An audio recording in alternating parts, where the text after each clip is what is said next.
It is 1 p.m. Christina, do we have a quorum?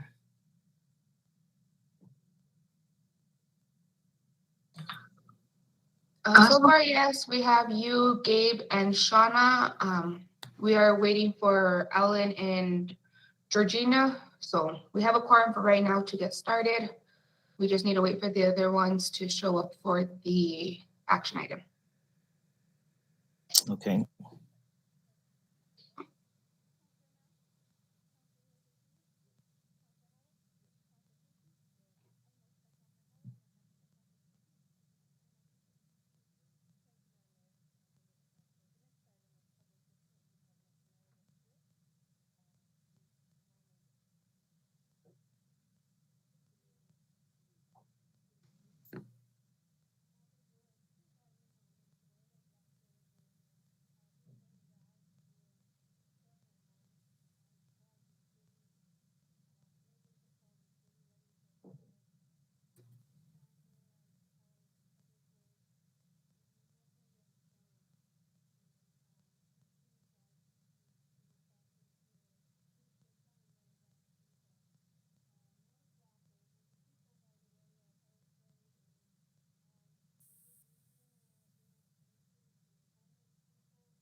All right, we've got one more.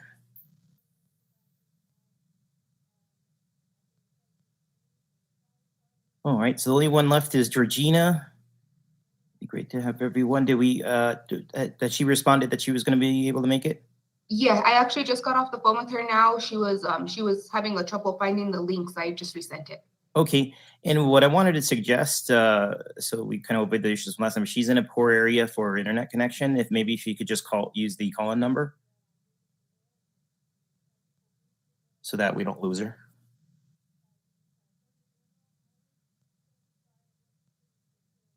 Are we able to do that?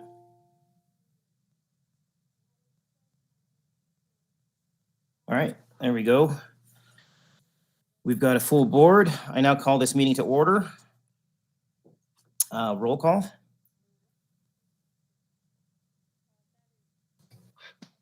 Krutik Bhakta. Present. Ellen April. Here. Gabriel Garcia. Present. Georgina Ortega Angel. Present. And Shauna Sandoval. Present. All right. Moving on to approval of agenda. I'd like to entertain a motion to move discussion items ahead of our business item for the application.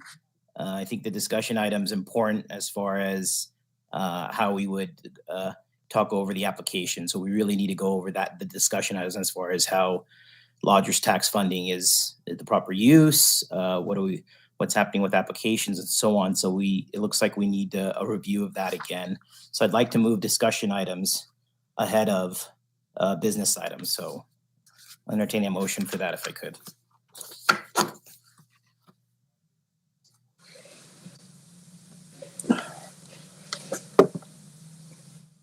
I entertain a motion to do that. Second. All right, roll call. Shauna Sandoval. Yes. Georgina Ortega Angel. Yes. Ellen April. Yes. And Gabriel Garcia. Yes. Okay, motion passes to move business items to number one on business item. Mm-hmm. And if there's no other discussion on the agenda, I'll entertain a motion to approve the agenda. So moved.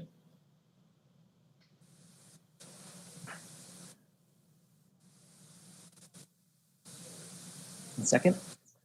Second. All right, roll call.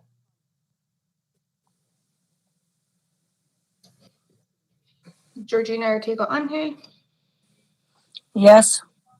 Gabriel Garcia, Yes. Alan Efield, Yes. and Shauna Sandoval. Yes. Okay, motion passes. All right.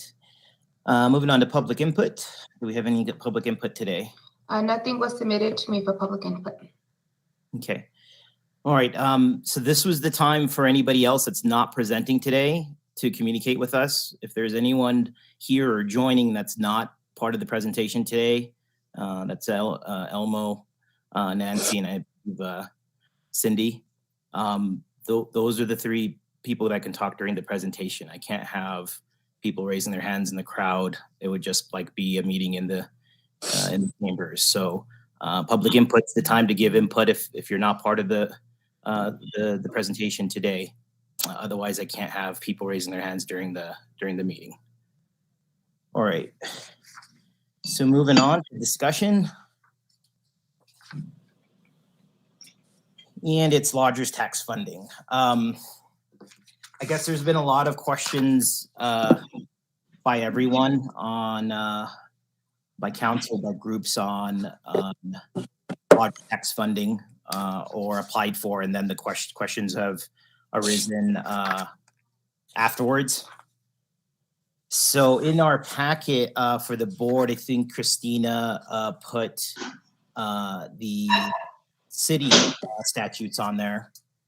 And the city statutes also refer to our state statute for the New Mexico Lodgers Tax Act. Okay, and the New Mexico Lodgers Tax Act, as well as our city ordinance,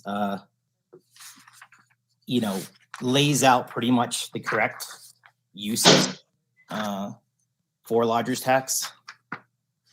I guess over time, I guess that could be confusing over time of what can and can't. But the main focus, of it is for the marketing, advertising, marketing, and promotion of tourism, of tourists. That's the main focus of it. Okay, for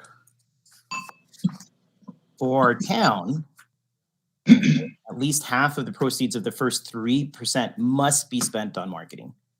Must be spent on marketing.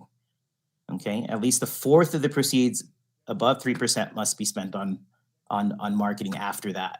Okay, we collect 5%, right? And so out of that, the good portion of the funds has to be used towards tourism, advertising, marketing, and promotion. Those are clearly stated in the statutes. Go ahead, Ellen. Just to add, and tourism-related facilities. I think that's crucial here.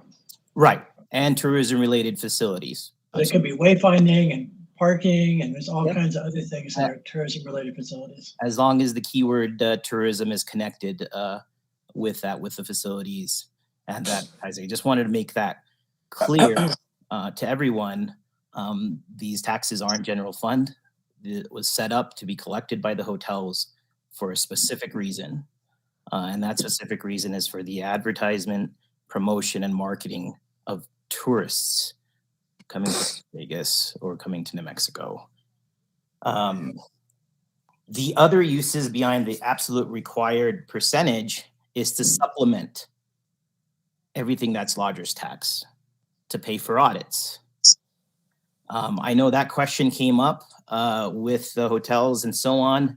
The lodgers tax, the New Mexico State Lodgers Tax Board, Act clearly states that the hotels are to be audited at random. There's clear punishments for the hotels not giving their tax or putting out their tax. That has always been the case in the past with the city. So the idea that it's on a complete honor system and that it's not there's no oversight is incorrect. According to state code, we're supposed to be audited at random. We're supposed to report our revenues for lodger's tax to keep us honest. The state statutes directs local ordinances to do just that and to detail how that's done.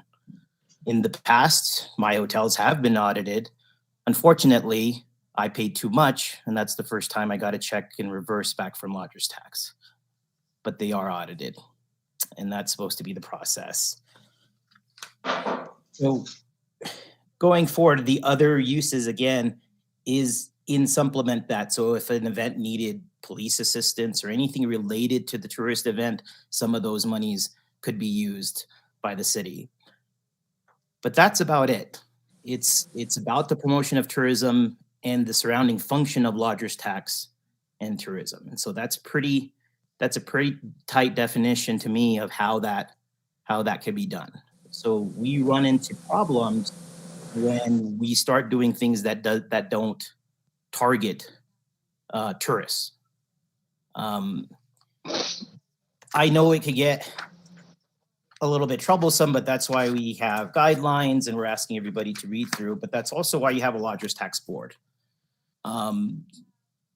There's also a clear definition by the New Mexico Lodgers Tax Act and the city statutes about the defining of a board, the Lodgers Tax Board, and it clearly states that it's 5 members.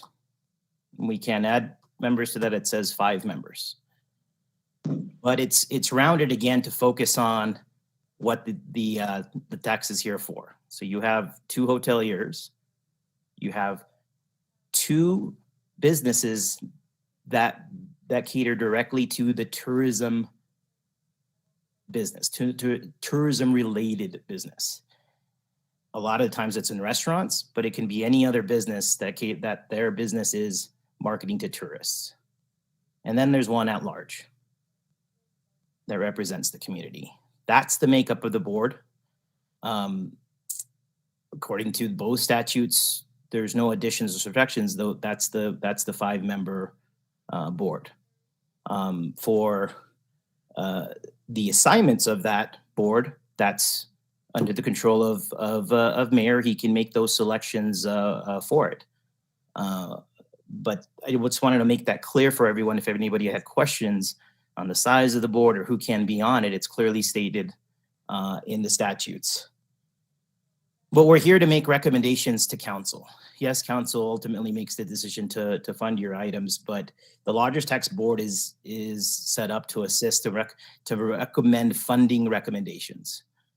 And so the Lodgers Tax Board has to look at the ordinances and practices of what Lodgers Tax is set up for. That's our job, to make the correct recommendations to council. Council has plenty of other things to do. That's why we have committees set up to help assist council in these things. Are we using these monies properly and correct according to the statutes? So if anybody's wondering why you would have to go through Lodgers Tax Board, I think the better question is why wouldn't you? The system there is in place so that we can do the correct things and we can actually move faster. If we all knew the process and went through it and understood it, we can divert more of our energy towards projects that we know we're correctly applying for and going through.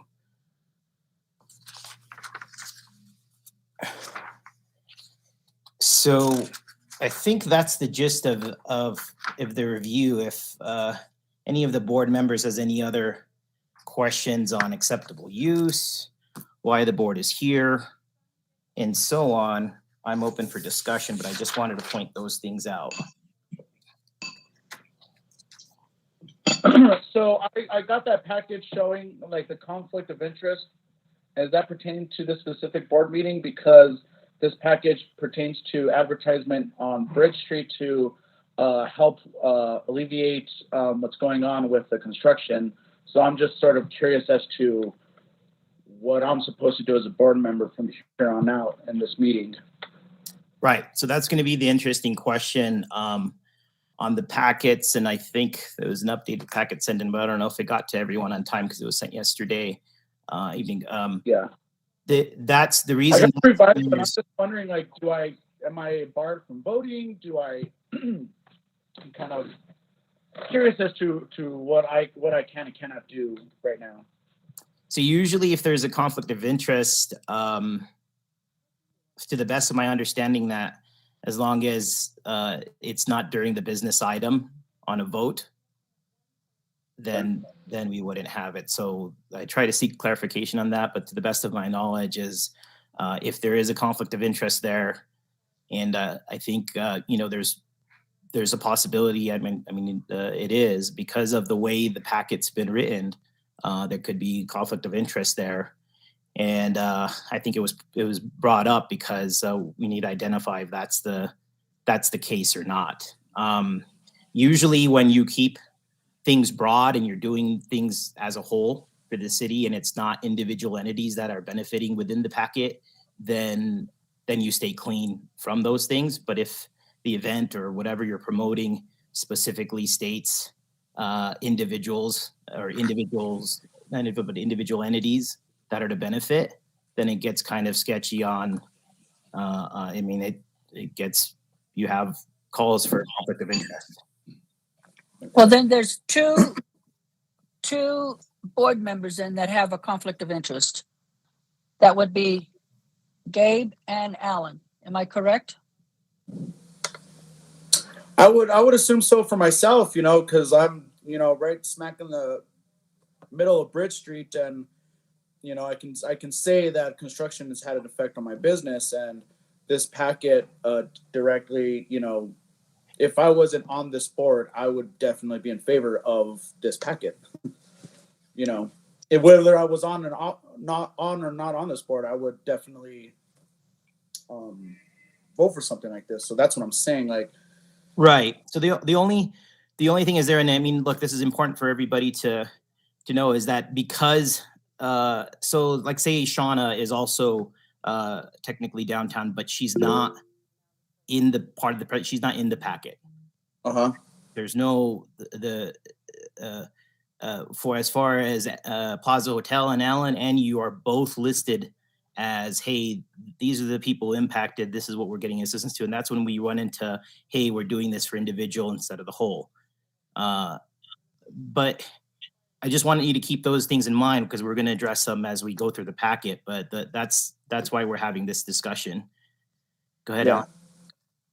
The way you address that procedurally, Gabe, usually is we can participate in the discussion. We can make our opinions clear, but we recuse ourselves when it comes time to vote. Okay. So Nancy had a question. Yes, this is going to sound a little crazy, but anything that comes before the Lodgers Tax Board would benefit the lodgers and the restaurateurs on the board, just by definition. But it's not specific ones. So you're safe when you're marketing for the whole. And so that's what I wanted to talk about during the application, is that when you make changes, you make the whole. And again, I need you guys to see it this way. Lodgers Tax Board is here for a reason. The individual board members are just doing things, are trying to execute on their things without any bias. So we're trying to read and so the way that we're seeing it done and the way that we've seen, so it's not a specific bias, because you can do that for a lot of things, even in front of council. But the issue here is that we're pointing at individual entities in the packet instead of Las Vegas as a whole. So we're usually able to do that if we say this is benefiting the community as a whole.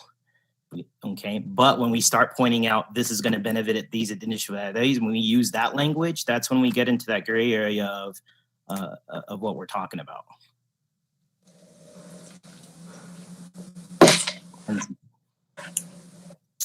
Did that? So as we, again, as we go forward, those are some of the things that when we go through, I think we've sent a lot of you, or maybe Susie had sent the packet from the New Mexico Hospitality Association, and that provides some solid guidance on use and how it could be used. And in the future, I'm hoping that entities would keep that in mind, and the process goes a lot cleaner, knowing the process of what is the what can be presented, what can be used, so that you don't run into conflicts on lodger's tax use, nor conflicts on interest.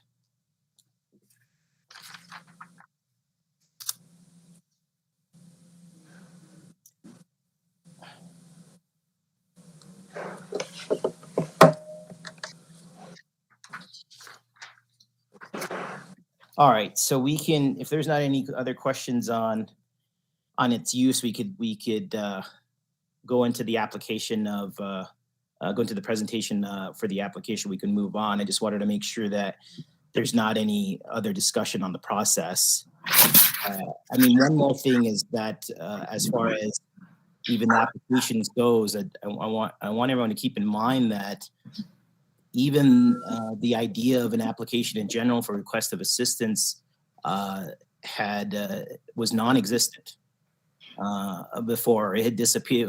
I'm pretty sure it was definitely there, but for a period of time, even a certain application, any application for funding had disappeared. The process had fallen off.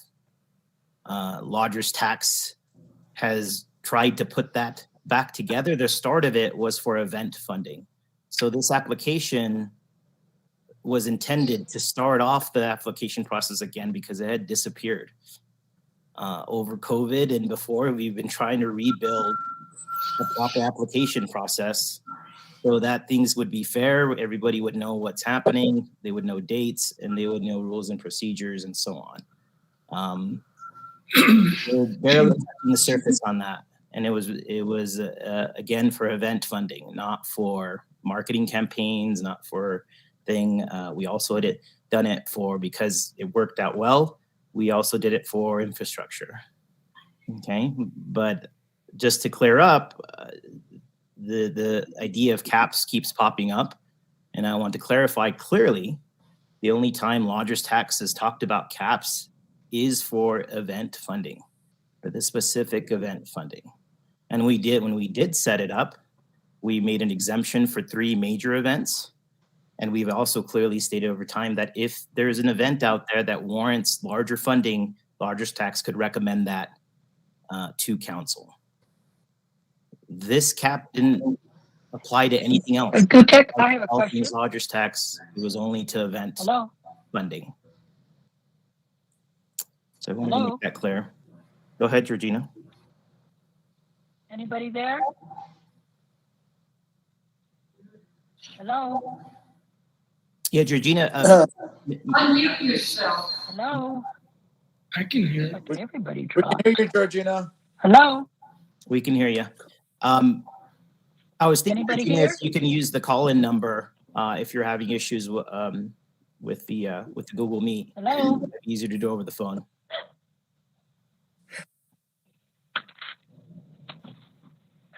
Hello? It's just me, Miles. Hello? We can hear you. It's me. Be quiet. Georgina, unmute yourself. Hello?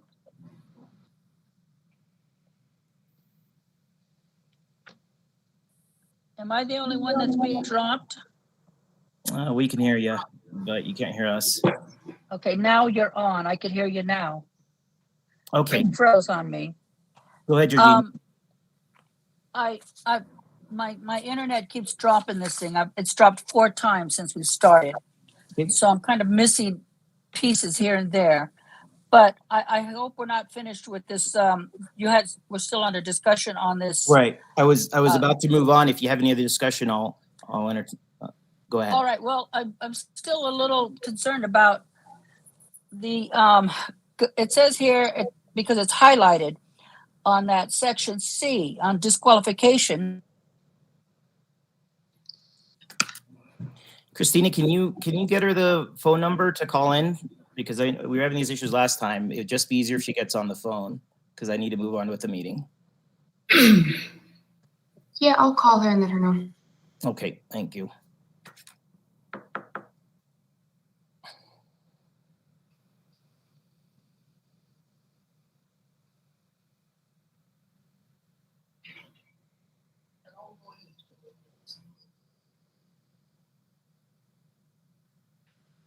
You've had 2 months. Oops.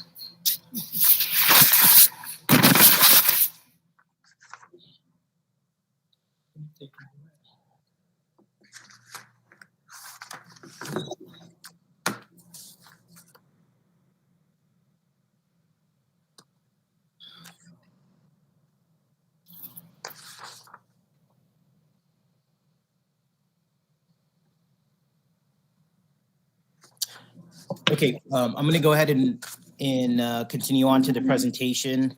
You know, I wanted to detail the questions up in the application, but I think we'll go over that as you guys present your application. Again, this was originally tied to what we were trying to start with the application process, but I think it's ideal for us to go over these. I know there was questions on the application itself, and we could go over them as we go over the answers that we have on your guys' application. So if no one has objections to that, if you'd like to go over the questions on the application first, I'll do that. If not, we can move on to the presentation and do it during that time.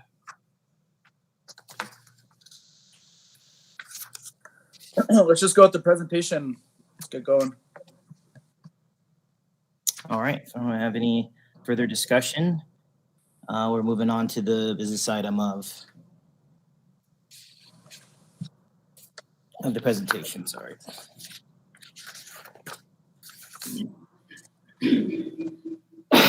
It's Elma and Nancy.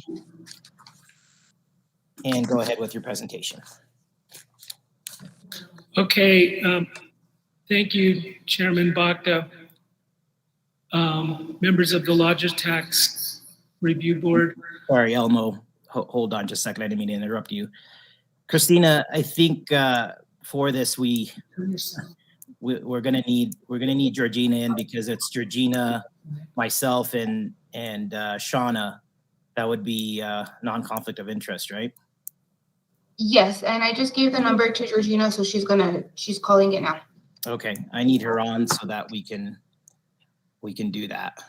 I think we've identified that Gabe and Alan, there's a concern with conflict of interest. So it would be Shauna, myself, and Georgina that would be voting on the packet.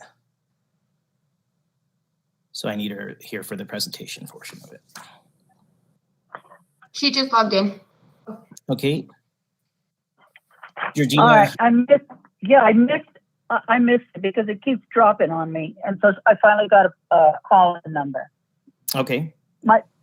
Now, before we vote on this, question is, and I hope I'm not too late on this, is on the bottom part of that disqualification, it says the governing body may grant an exception from the requirements of this subsection by actions in which it set forth the reason for its action. Now, in order to do that, we should have gotten this in plenty of time to have it, to discuss that, correct? Not 24 hours. It's an accelerated process because yes, we've entertained a meeting, a special meeting to take on this packet. But yeah, we're skipping a few things between, including the time to review packets and so on, because we're trying to move on a expedited schedule. But we're still trying to accommodate it so that we can address this application. But yeah, it's important points that we have to quickly push through. But yeah, usually it's addressed in a more timely manner. Things can be addressed in a more timely manner. But because of the accelerated process, it's coming through quickly. But we've identified those. So yourself, myself, and Shauna would be voting on this application. Alan and Gabriel would have a conflict of interest because they're actually in the application. That's where we stated the conflict, and so that's where we're moving forward to the presentation of their application. Okay. All right, then. I just wanted to make sure I was clarified on that and record. So I'm okay. We can move forward on this then. Okay. All right. Go ahead, Omo. Okay, can everybody hear me okay? Okay, I can. all right.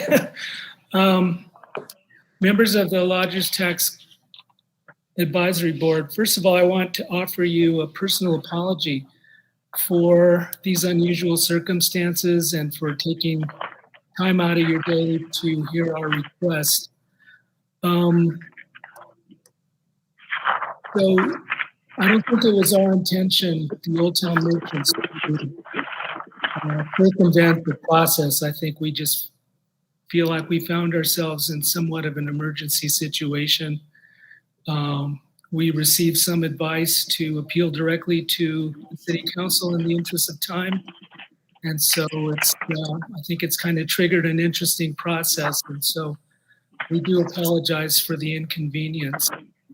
I do want to offer some thanks to City Manager Leo Maestas, also to you, Crew Tech, for helping our committee with some technical assistance in the past few days.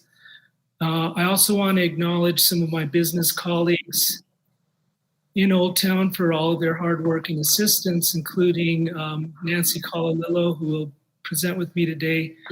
Also Meredith Britt, Cindy Collins, Susie Saidi, and Michael Peranto have all been putting in a lot of hard work on this application. So I've had a chance to reflect somewhat in the past few days since our City Council discussion last Wednesday.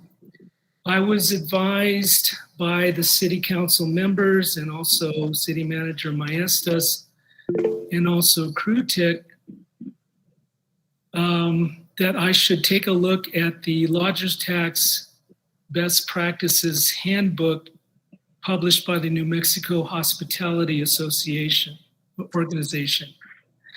So in my remarks, which are kind of introductory, I will try to use the terminology and principles that handbook recommends for Lodgers Tax funding.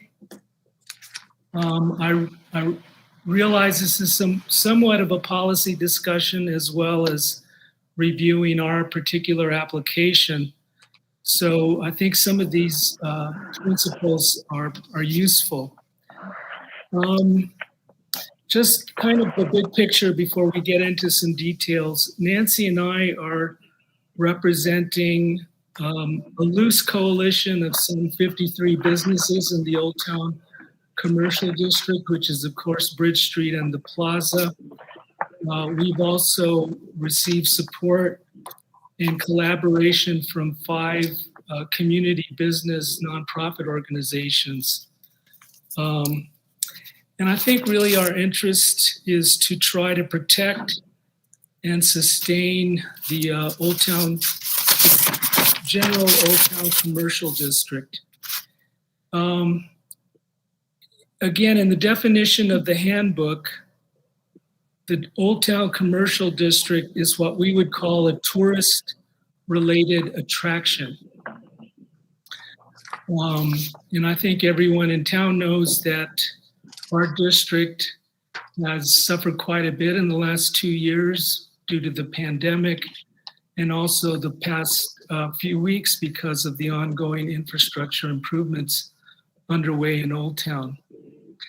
So I would have to say some of the motivation in the Old Town merchants in promoting this application for funding is somewhat visceral and selfish. We're trying to save our businesses, but I think we also have an overall community interest.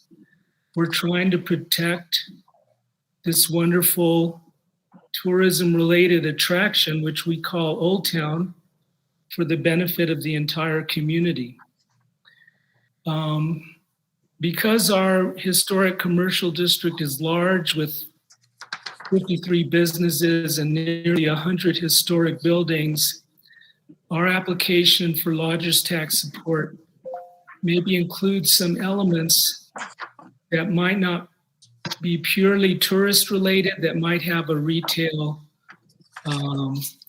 feature to them. And that's been the focus of some discussion with the city council and might be today.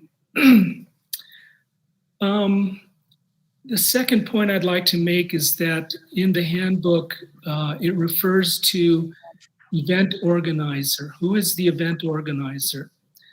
And of course, I think we're looking at an unusual situation where we have a group of businesses that have informally come together to be the event organizer for this application.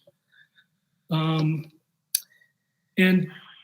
just a little bit about how it came about. After Labor Day, a few of us got together and tried to come up with some ideas on how we could promote the district and attract visitors and tourists back to the district during this tough season. And so, trying to be positive, we looked at the holiday season coming up, and we've developed a schedule of events, which is, I think, unusual in lodgers tax terminology. Most of the lodgers tax focus that you see is on a single event. But what we're promoting is a series of events to begin November 1st and go on through Christmas, which I think we could call a campaign. So I think in that regards, there's some gray area in lodgers tax process and policy regarding campaigns in contrast to a single event, which of course is much easier to measure. Finally, I'd like to say there was some discussion at the city council meeting about what I would call return on investment, heads and beds, and how are we going to be able to measure that? And I think if you look at the handbook, there are kind of two major areas that measure return on investment. And one is called economic contribution. What is the actual contribution of your event to the tourism industry itself? And that's what I think we would call heads and beds. The other major category identified is called economic impact, or what is the broader financial effect of your event or campaign on the entire community. So I know there's a lot of discussion and concern about how are we going to measure the impact of what we're proposing. I would just suggest to you that we take the much broader impression of economic impact versus economic contribution. So those are just some general comments related to our application and how it fits in with lodgers tax best practices and maybe policy here in Las Vegas. I think our basic intent in putting this application together is to try to promote the entire community during the Christmas season. It's very important to all of our merchants, I believe. And I think our group has come up with a wonderful schedule of events, a campaign, if you will, to try to attract visitors and tourists to our Old Town Commercial District as the holiday begins very soon.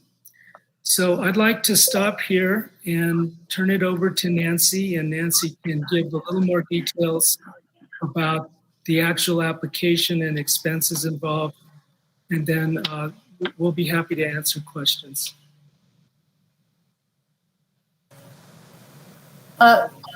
Chairman, would you like to have the a board ask specific questions? I think you were leaning towards that, or would you just like me to highlight some points in the application?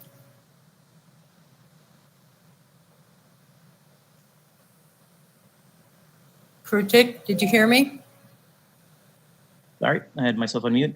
Yeah, continue with your presentation and complete, and then we'll ask questions at the end. Okay, hold on a second. For some reason, I'm trying to turn my volume back up, and there we go. All right, I'm sorry, Krutik, I did not hear all of that. Yeah, no, continue on with your presentation. Okay. And complete, and then we can ask questions after that. Okay, fine. The applicant for this application is Las Vegas First Independent Business Alliance. We would be the fiscal sponsor on behalf of the 50+ independent locally owned businesses here in Old Town that are directly affected. The application is actually a collaboration between Las Vegas First, the Las Vegas Arts Council, Main Street, the Las Vegas San Miguel Chamber of Commerce, and the Animal Welfare Coalition of Northeastern New Mexico. This is it is, as you said, it is hard to fit this application into the current application because, yes, this is a new event. It is, as Elmo said, a campaign. And for those of you who are not familiar with retail, according to census.gov retail, nationally, 37% of retail sales in the last year occurred during the months of October, November, and December. And that actually would be a lower number because of many things, COVID being one of them, and plus the fact that here in New Mexico, businesses were closed for the last 2 weeks of November. So I would say that nationally, retail sales are higher than that in the last quarter of the year. The reason for this application in part is because Old Town, the businesses in Old Town and sales, more importantly, are in jeopardy during this year in the fourth quarter, basically because we have road construction going on here. This has kind of been a 1-2 punch coming off of COVID and right in the middle of August, starting with the road construction. And I can tell you from my own business that the impact has been substantial. We think that if we can sustain and market the Old Town Business District and the Historic Business District, that we can, in a way, at least maintain, if not grow, the lodger's tax, the gross receipts for this district over last year, and even possibly the year before. The gross receipts tax and lodger's tax, they benefit the entire community. And I would make the argument that the gross receipts taxes that are generated in this historic commercial district are significant to Las Vegas.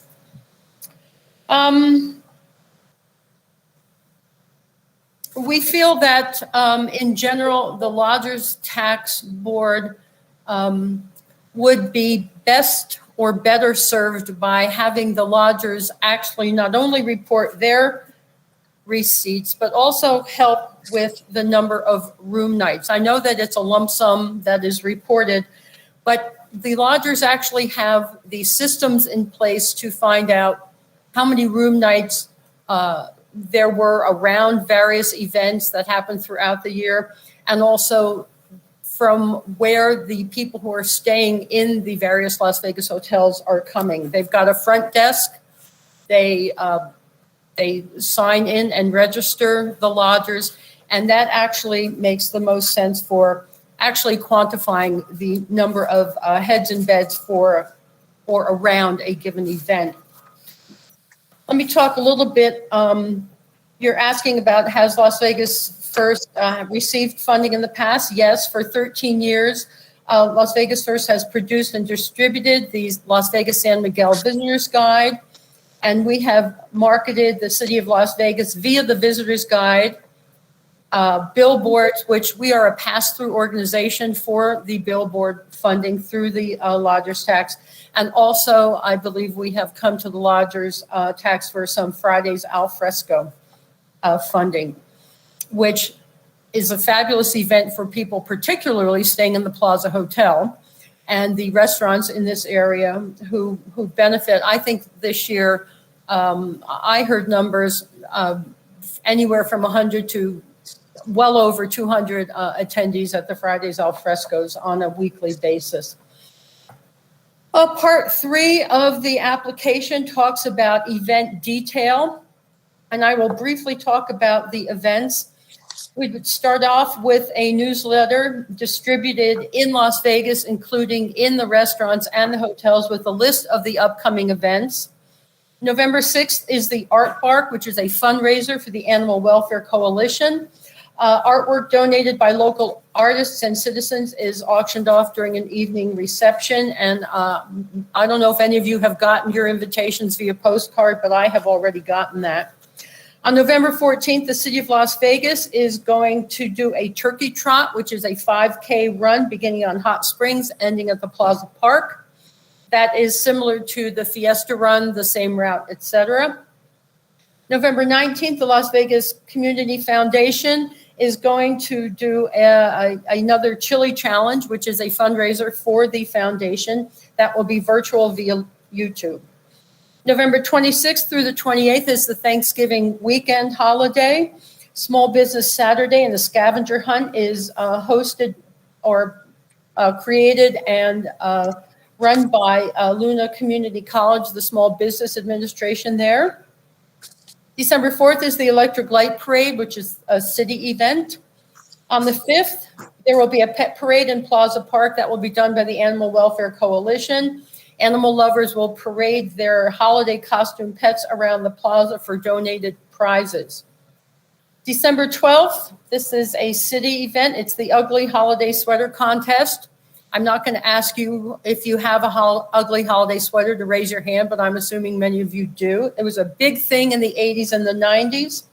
There will be 3 categories that will be judged by prominent Las Vegans, and winners in each category will receive prizes or gift certificates donated by Old Town merchants. December 15th will be a mini Christmas tree cash mob. Some of you may remember that in the past, I believe it was the Rough Rider Motorcycle Club that did a decorated Christmas tree auction in the Plaza Hotel. I was the auctioneer for many years, and that would raise money, and it was basically based for children. They would buy toys, etc. This is a little bit different. We're asking all Las Vegas businesses and nonprofits to donate a decorated Christmas tree no taller than 36 inches. These trees will be in the Plaza Hotel, in the ballroom foyer, and or the library. And there will be a cash mob where people will buy the trees via cash mob. And in case any of you are wondering about whether or not the cash mobs that went last year are just geared to local people or participated in by just local folks, that is not the case. When Paper Trail had its cash mob last year, about 1/3 of what was sold went to folks not only outside of Las Vegas, but also outside of New Mexico. Cash mobs have a real following, and Michael Paranto can tell you just a lot of people showed up for every cash mob, and they were not all local residents. On December 19th, the gingerbread cookie decorating contest will be held in the Plaza Hotel Library, and that will be asking folks to come bring their decorated gingerbread cookie, which can be a person or a tree or a dog or whatever, and that will be judged by local artists, and prizes will be given to them as well. Also, through December 17th through the 21st, it is likely that there will be weekly cash mobs to help create some excitement for the holiday season among the Old Town businesses and their shoppers. This schedule of events is all about promoting Las Vegas as a wonderful place to spend your holidays. Come shop. People are looking for not only a small town authentic Christmas, but they want to be mall free. Nobody shopped in malls last Christmas, and Las Vegas was a real beneficiary of that. Folks wanted to stay close to home. I have, and paper trail, this is anecdotal, but I will tell you that I have folks who come from Albuquerque, Portales, and Santa Fe just to shop in Old Town Las Vegas, and they return to me time and again, and plenty of times they are overnighting either at the Castaneda or at the Plaza Hotel. How do we create an event for an overnight stay? I just alluded to that. We have so many things to offer here in Las Vegas that it is unlikely, especially given the calendar of events, that folks would not be inclined to book a room night or possibly two. We know the Electric Light Parade brings folks, and if we can encourage them to come back or stay longer, I think that is a boon to this. On the whole, I think that if we present a appealing, warm and fuzzy holiday face here in Las Vegas, people will come back. So we're not just talking about this event having an immediate impact on sales and gross receipts and lodgers tax receipts. But, you know, once you feel good about a place you have visited, historically, you will go back and visit time and again. Number two, size and demographics. During the 2019 holiday season, Las Vegas first recorded about 5,200 folks who spent at least $50 at local independent businesses. This is all about our Cross the Bridge promotion. And we know that the people who turn in their receipts are just a fraction of the folks who tend to shop in Las Vegas. Just from a personal perspective, all the shopping I do locally, I cannot enter into that random drawing, nor can any of the other merchants. And plenty of people just forget to turn in their receipts or don't want to turn in their receipts.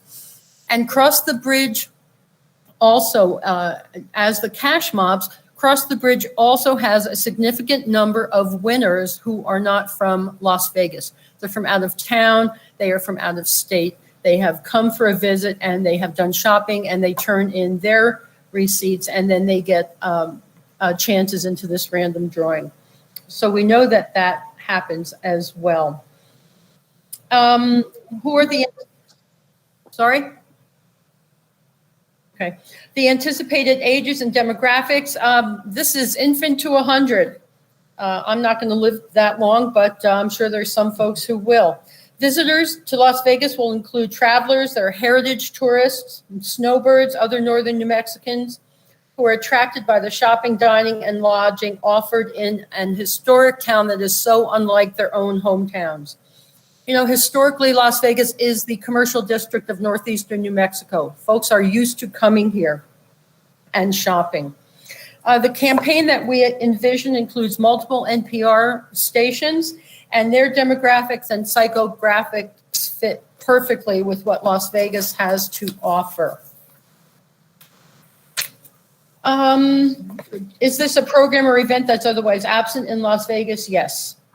Visitors will experience a unique small town shopping, dining, and lodging with events and promotions for the entire family during the season. And as I said before, a positive experience during the holidays is very likely to bring people back to Las Vegas for other events.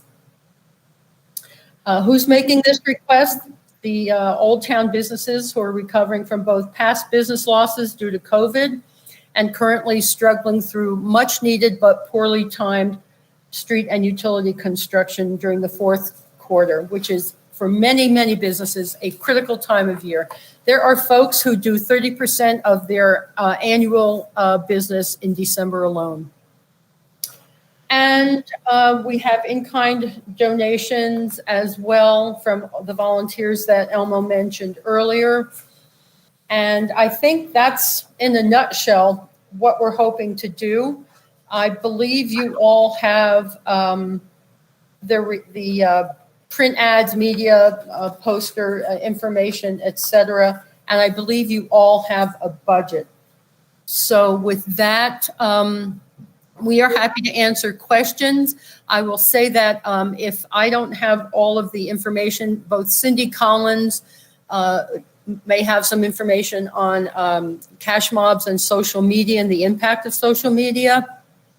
Meredith Britt has information on newspapers. So with that, I will turn it over to the chair. Thank you, Crew Tech. Thank you all for listening.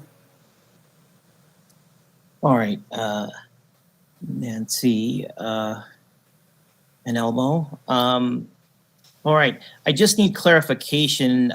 Christina, is city attorney with us? I just need clarification on one thing.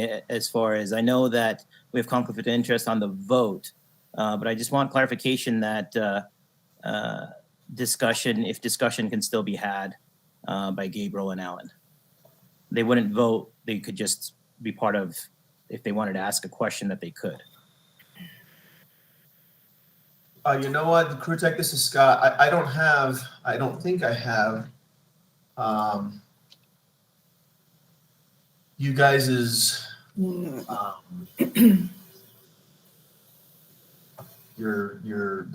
governing documents that govern your particular organization. I don't think I've got those. Yeah, I don't think, I mean, I think it would be part of just the city guidelines on conflict of interest of what I saw on charter. I haven't seen anything specific in the statutes for lodger's tax or the state, but that's what I have to refer to you. No, but don't you guys have I'm having a mind blank. It's not a charter, but it's basically the rules that govern your own organization. Not state statute, not an ordinance, but you've got like your own governing documents that you have to read. I don't see anything wrong with discussion. I think what you guys have talked about is probably right. If somebody stands to benefit from this, then they would have to recuse themselves from the voting part of it. But we can. But discussion is open. I mean, discussion would be open if members of the public who own businesses on Plaza wanted to show up and discuss and add to it. They could make public comments. So I don't see why board members, even though they may be beneficiaries of this, I don't see any reason why they can't take part in the discussion. Okay. I think that was at least that's my opinion. That we can discuss it if we like to. We just have to recuse ourselves from voting, but we can discuss it. Okay. Alan, you had your hand up? That's right. I'm on lots of nonprofit boards and government organizations. And this is a very common thing. If you stand to benefit, you just recuse yourself, but there's no restriction at all on conversation or discussion or input. Good to know. That's what I wanted to clarify for everyone going forward. So moving on to questions. I had a few, but I wanted if any of the board members wanted to start off, I'll give them the time now.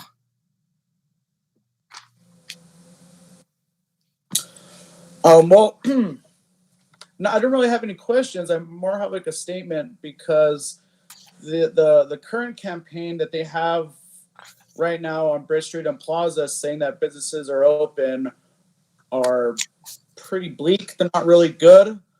And then this is, I think, the reason why this packet has to come to the largest tax is because we definitely need to put more money into this campaign to let tourists know that businesses are open, where parking is available, maybe some schedules and stuff like that. So, it's very important that that we understand that the reason this packet exists is because the promoting that businesses are open, the signage and all that stuff was handled fairly poorly. And so we need to jazz it up and need it better. Because what's the point of having a beautiful Bridge Street if businesses are closed down because they couldn't survive this? So that's, again, I don't have a question, just more of my opinion on this. So I just want to put that out there. Okay.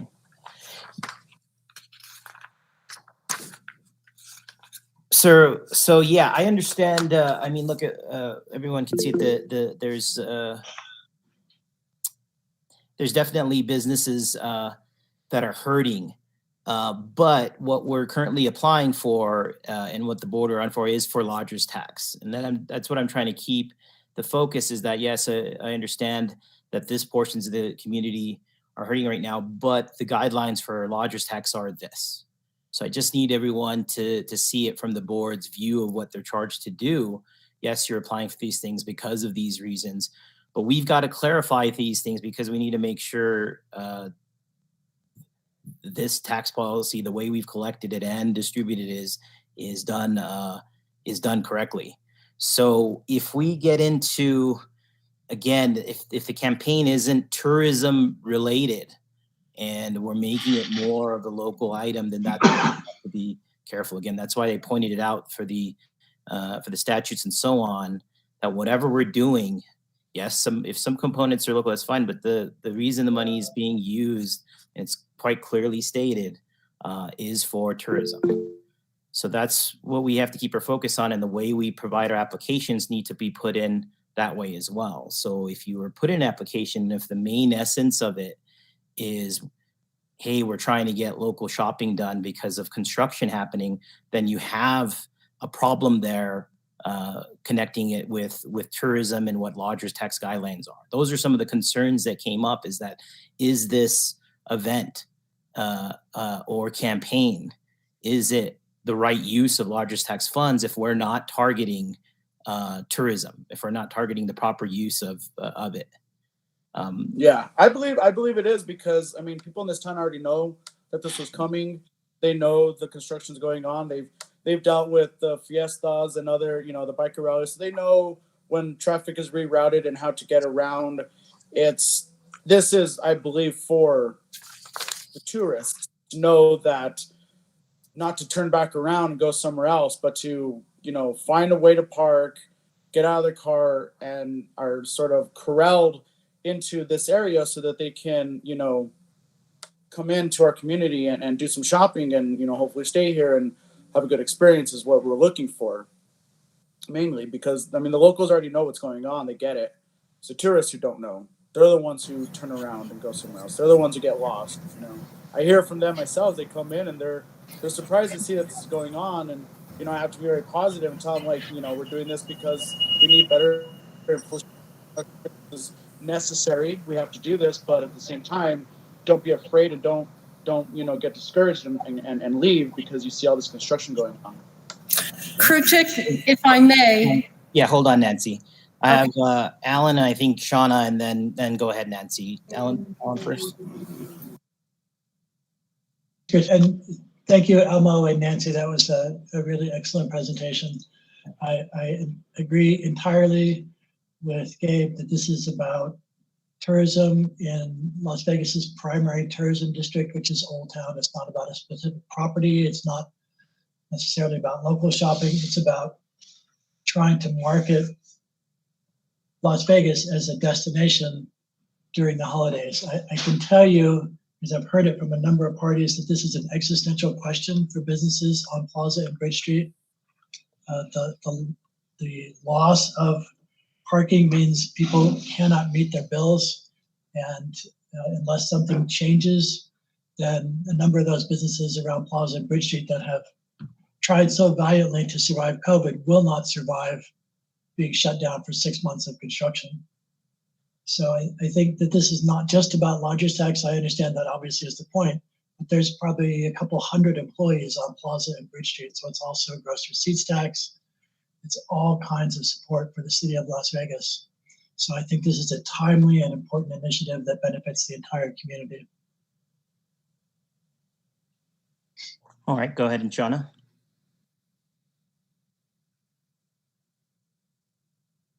Shauna, make sure to unmute yourself.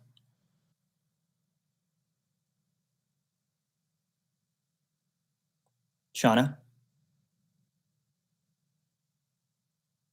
Here we go. There we go. Okay. Yeah, I completely agree. I would vote for this on a non-emergency situation because I think Nancy did a really good job of explaining the way that the season I think it's well within the lines of what lodger's tax is supposed to be about in the first place. I think my only comment would be like, I was just looking through the budget proposal, and instead of maybe banners.com, maybe we do SPC, or, find a way we can keep like all the promotional materials being produced locally. I know they can, they would be probably thrilled to have that business versus an online company. But that would be the main thing that I would be looking at. Yes, the focus is the Bridge Street, but how can we also, give other places a little boost where we can? That's all. Okay, go ahead, Nancy. Okay. Sorry, let me lower my. I don't have, Elmo, can you lower yours? Okay. All right. Thank you. Can you hear me? Yes. Okay. All right. Sorry, because I can't hear myself now. I don't think I need to point out to folks a couple of things. One is that tourism to Las Vegas in the city centers on Old Town. Tourists are not coming here to shop at Walmart. They are not coming here, ranchers, okay, fine. They are not coming here to get a loan on Douglas. Yes, they are going to eat at Dick's because we often will give them any number of places to eat. Basically, not only do I run Paper Trail, I run the New York City Public Library Reference Desk and Tourism Board in my business. I think that the other thing that is important to note is that no one is marketing Las Vegas.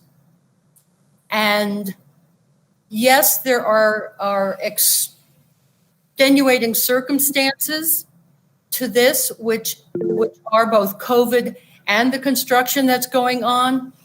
But because people do come to Las Vegas at the holidays, it is important to stress that we are open. Once word is out on the street, and if you think this is a small community, this is a small state. And once the word gets out that Old Town is torn up, people will make a decision not to deal with it. Yesterday is a perfect example. Yesterday, the traffic pattern changed in Old Town because of where the construction was happening. And I had probably the worst day I've had since construction opened because it was something different. People were used to doing things one way, and yesterday there was no signage, and I love that. They know what they're going to work on Monday morning, but they didn't put any signage up to say that Valencia was now two directions, and once you could get around the plaza, you didn't know if you were breaking the law, which I did by going the wrong way on Valencia yesterday because I had to get into my parking spot behind my business. Anyway, I'm rambling, but I just want to say that we're trying to maintain Old Town as a tourism destination during the holidays, which happens year after year after year. And if we don't do something to let folks know that Old Town is open for business, and look at this great time that you can have over the 6 weeks, that the city will actually lose, because our gross receipts will be down, lodgers tax receipts will be down. We're trying to maintain an equilibrium here and possibly do better than last year. And I think that to focus on the fact that we have cited both COVID and construction as the extenuating circumstances for this, I think is losing the broader point. Yeah, certainly. The point should be, the main focus should be, and that's all that it can ask, and it'd be so much clearer. It would be so much easier. We understand what's happening, but for the sake of the application, and I was mentioning this to other people, that if it's just clear language about just the campaign, then we wouldn't even be having this conversation. There would be no conflict of it. But we're having questions from counselors or administration saying, hey, is this proper use? Well, we're going through the motion now because we're bringing up these other ideas. So that's why I'm again focusing. That's why Right. the handbook. I think if you look at the budget and the description, you Yeah. will see that I would say 85 to 90% of the marketing campaign is focused on northern New Mexico, southern Colorado, southern New Mexico. We are talking about radio stations in Raton, in Albuquerque, in Taos. Same thing with the print media. Absolutely. And so all we're concerned with is that you're identifying those 85%. We just mentioned the statutes now and what it could be spent on. We're just identifying, can you remove that 15% because it doesn't qualify for lodger's tax? That's all we're doing. No problem. We would approve for 85% of it, but Yeah. if everybody is on board even for future stuff, we know what we can and we can't. Things could go faster and zoom farther because it's easy for us to decipher. This is clear, understandable approval of lodger's tax use. If there's anything vague, just let's not put it in there because it may not be for fair use, and we move forward. All right, so let me ask you this question. Mm-hmm. Are you prepared to do a pro forma contingent, what's the word, acceptance of this application if we remove both the verbiage and the advertising that would be local? I think you would have to do that if we were going to go by lodger's tax statutes. That's what I'm trying to explain. If we do this, and I think it would be the question for council as well, is that those conflicts disappear when you remove those verbiage, and it's focused directly on what the purpose of lodger's tax is on tourism.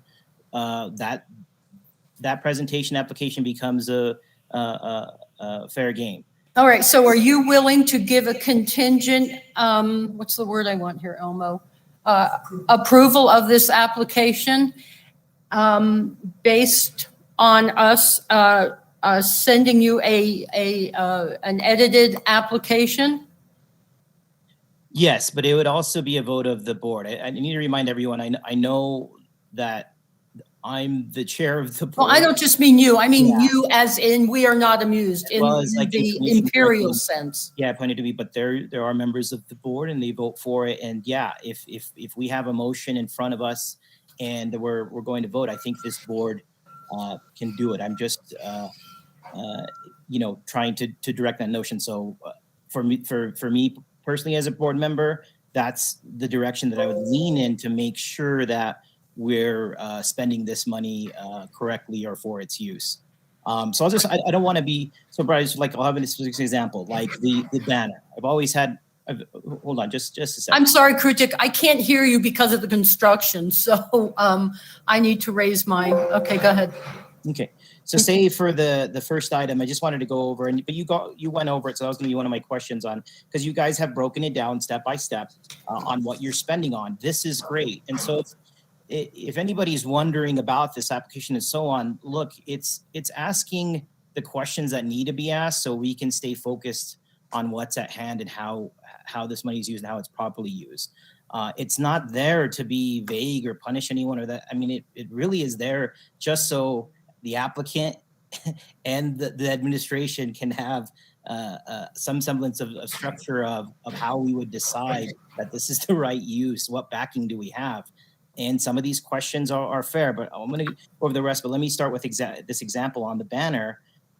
I've always struggled with a banner that's put locally. I think in the past, CCHP and so on, because I struggled with how that banner would be targeting tourists that are miles away. Now, the Mexico Hospitality Association has a clear definition of what a tourist is, and part of that definition is 60 miles away. And so when we have a local banner, when we're doing that, I'm having a hard time how that's promoting tourism here. Now, So let me throw something out to that specifically. I don't disagree with you. Nancy, can I finish? Thank you. I didn't mean to interrupt. I just wanted to finish. So I've been trying to do it in the past. It's our wayfinding project is signage, but that's permanent signage for tourism.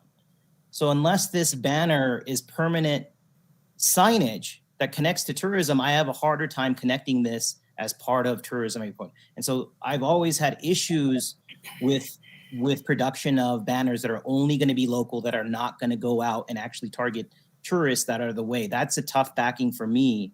And that's why I've always questioned it when it's on applications, because it doesn't seem to be of fair use. So I just wanted to put in that the permanent signage is different than temporary signage. But now go ahead. But I understand that. I totally understand that. I guess one of the things I would say is, so what if there is someone here on a Thursday and they see the banner and they're like, oh, wait, I want to stay and hang around for that. And you actually get somebody, I mean, this is splitting hairs, and I get that because I'm Jesuit trained. But what if you have somebody who sees the banner and they say, oh, wait, I'm going to stay for Friday's al fresco.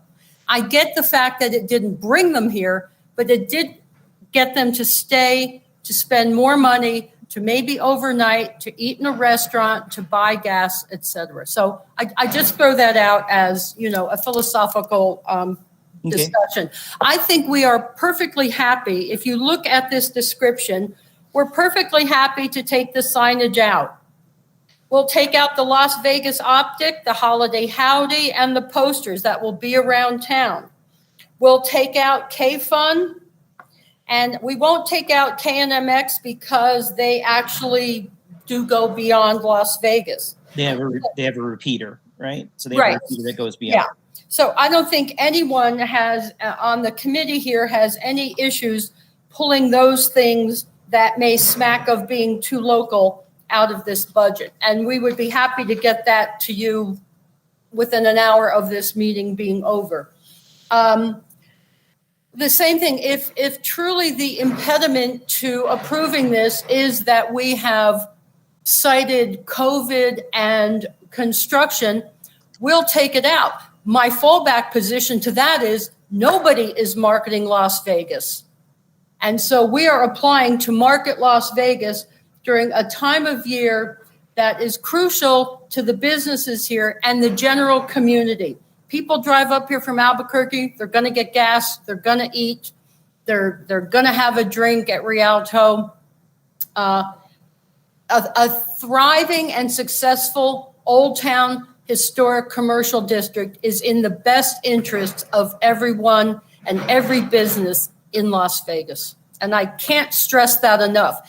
If we all go away, what will you have? Alan, talk to them about what people have to do at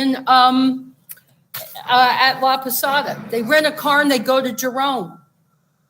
So there's nothing to do in Winslow. So Nancy, I know. I rented a car and I went to Jerome. Right. So just to answer your question on there, I think you're answering it yourself. Again, we're just, if those impediments are gone, we're free to move on. So you're explaining, you're kind of hitting it is that this is easy to approve because the good portion of it is easy to approve. That's what I'm saying. We're just doing our job by removing the things that are questionable, and that's what we're here for. That's perfect. And I think you should have Cindy and Elmo chime in on that as well. Yeah. Shauna, you had your hand up.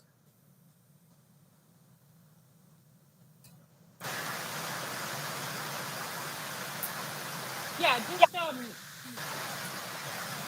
on the same lines that you're talking about, Kruchik, the $600 for the cash mob seems like a stretch.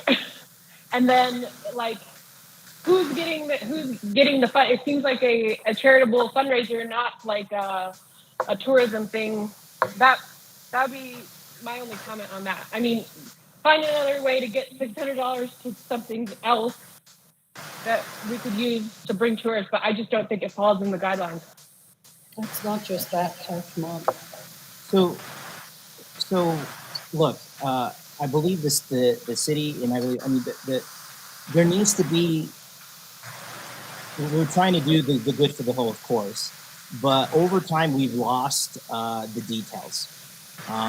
Whether it's we lack or the expertise between the city, between outside, between board members, but the details matter. We a lot of this, and I'm ecstatic that we're getting that push from council and from government for accountability for some of these things. We're trying to make sure that we're doing the right things because this process is here for a reason, not to strike things down, but to make sure it's good for us going forward. If we have a breakdown in these things, then it's obviously a much harder process going forward. When we ask for budgets, we're only asking, and again, this is in the application of why we're asking for this breakdown. It's not to give you a hard time; it's to have detail so that we know that we can make the right recommendation that is going for correct use of towards tourism. Right? It's not to punish anyone; it's to have them think and plan out and then say, "Hey, look, this is the correct use." The city is asking you to go and actually have backup for what you're going to be spending it on because, again, we want to be transparent to the people that we're spending the correct amount. If we've made these recommendations, we need to make sure that the groups are actually spending the money where they're supposed to be spending it and that it wasn't just in a presentation. I know that those concerns have come up of why we have to provide all this backup for an application, but you guys are requesting funding. I think it's fair use that when you do request that funding, that you have proper backup of that you're going to say what you're going to do, and then after you do it, you have the proper receipts. Those have also been issues, and some of it has been across the board, but some of it has contained to lodgers tax. This is for everyone. That this can't be just, hey, we just come use the money and we'll just invoice you later. I know that's getting vague, but that's what's happening. Abuse of lodgers tax, meaning, hey, we'll just come and apply, they'll give us, but we won't have proper backing or we won't do what we said we would do. In no way am I saying it for this group. I'm saying it, this is what lodgers tax has to wade through. We've always deferred the use of it, or did this get used properly to the city? I'm perfectly willing as a lodgers tax board to help them assist so that we can make sure that the uses are correct, that we are using it towards that. Because then, you know what, we have better funding for the actual players that are doing the right things, have the right backup, have the right plan, and are doing it in the right way.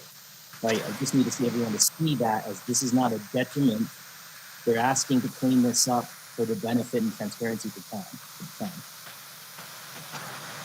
Cindy, you had your hand up? Yes, thank you, Krutik. I echo what Elmo and Nancy are saying. Our committee is happy to remove anything local that doesn't adhere to lodgers tax. And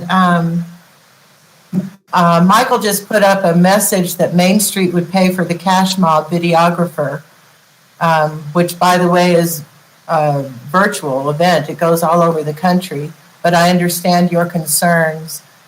There was one concern that came up from council about Facebook ads and boosting them. And I just wanted to add my input to that expense, which is $2,500 on our budget. This is how we really won the E. Romero contest in 2017. The National Trust gave 10 cities.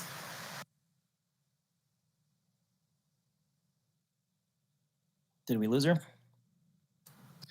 Hey, Krutek, this is Scott, and I just want to jump in real quick because I've got to go here for a meeting at 2:30.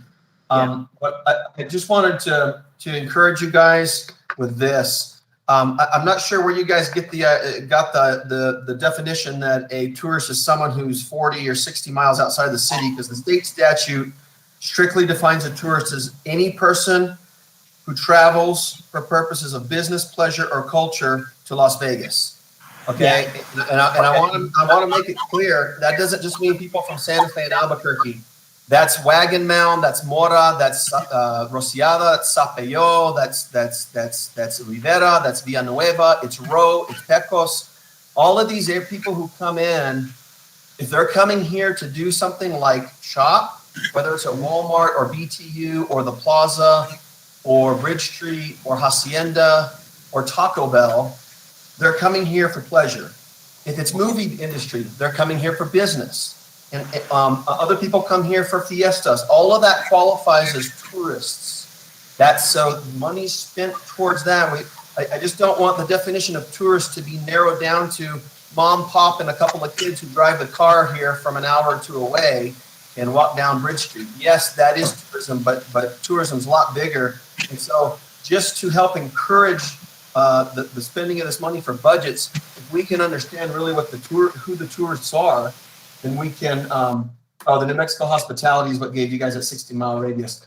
Well, that's fine, but that's not in statute. That's just that's something else. Because I looked through the statute, I didn't find anything regarding a 60-mile radius. But Yeah, either way, the, by everybody kind of having an expanded definition of a tourist, yes. We're going to have an understanding of the fact that if we do cast a broad net and some locals kind of get caught in that net in terms of advertising events, well, that's just that's just going to happen. But so long as the net is being cast, and the intent of the net being cast is for people who live outside the city to come here and do business, pleasure, and cultural things, then I think you're well within the definition. So I just wanted to throw that out there. I think that may be helpful. I'm sorry, I've got to just talk and run, but I got something else coming up here. So anyway, I think you guys are on the right track by taking a scalpel rather than a hatchet to some of this wording. I think you're on the right track. So if I can do anything to help you guys, please let me know. Yeah, Scott, that's the right word. Scalpel versus hatchet, and that's it. That it's those minor things that are out there. A good portion of this is matching tourism. Now, the 60 miles came out of the New Mexico the Lodgers Tax Practices Handbook, so that's where that was grabbed out of. So good for the clarification, but that's some of the gray area that we're going through for Lodgers Tax. But that's where the 60 miles came from, was from the Lodgers Tax Best Practices Handbook. All right. Crew tip? Yes. The 60-mile radius. Uh-huh. The handbook states there exceptions can be made to that for rural locations. Okay. Okay. So if you're targeting exactly what Scott said for any of those areas, then that's fine. Again, if anything was strictly local, so let's rewind here. Let's go to tourists. So the definition of tourists, if we take out the mileage, as long as it's to the tourists, then we should be okay, right?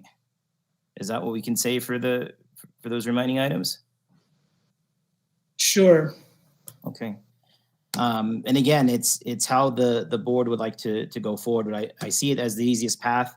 And I see it as a good recommendation for council going through these same scenarios for it.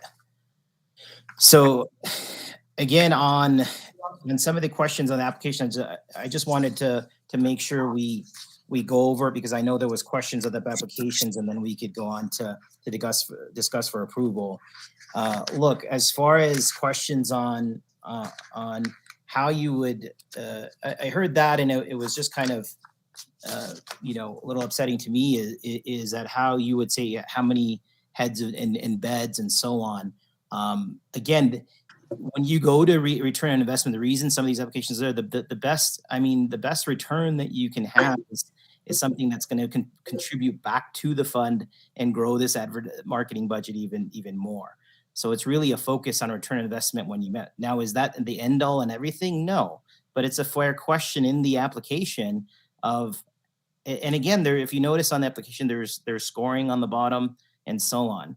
Each question isn't meant to disqualify anything. It's meant to have a good idea of what this packet is. And if we were scoring between groups, this might push one over the other. At this point, we're not doing that. These questions are just arranged so that we have a fair idea. It's easier because we were just having presentations in front of us with different bits of information. Some people were providing it, some people weren't. You guys have provided a good amount of information, but the application process has also helped you do that. The questions have helped you think about some of these things as we go forward. It's helps you kind of direct it like, hey, this is meant for tourism. This is the focus. A lot of the focus is, if you want return on investment, having someone stay at a hotel and further collect lodgers tax funds for further marketing is probably a good return on investment. So that's probably fair action for any event funding application.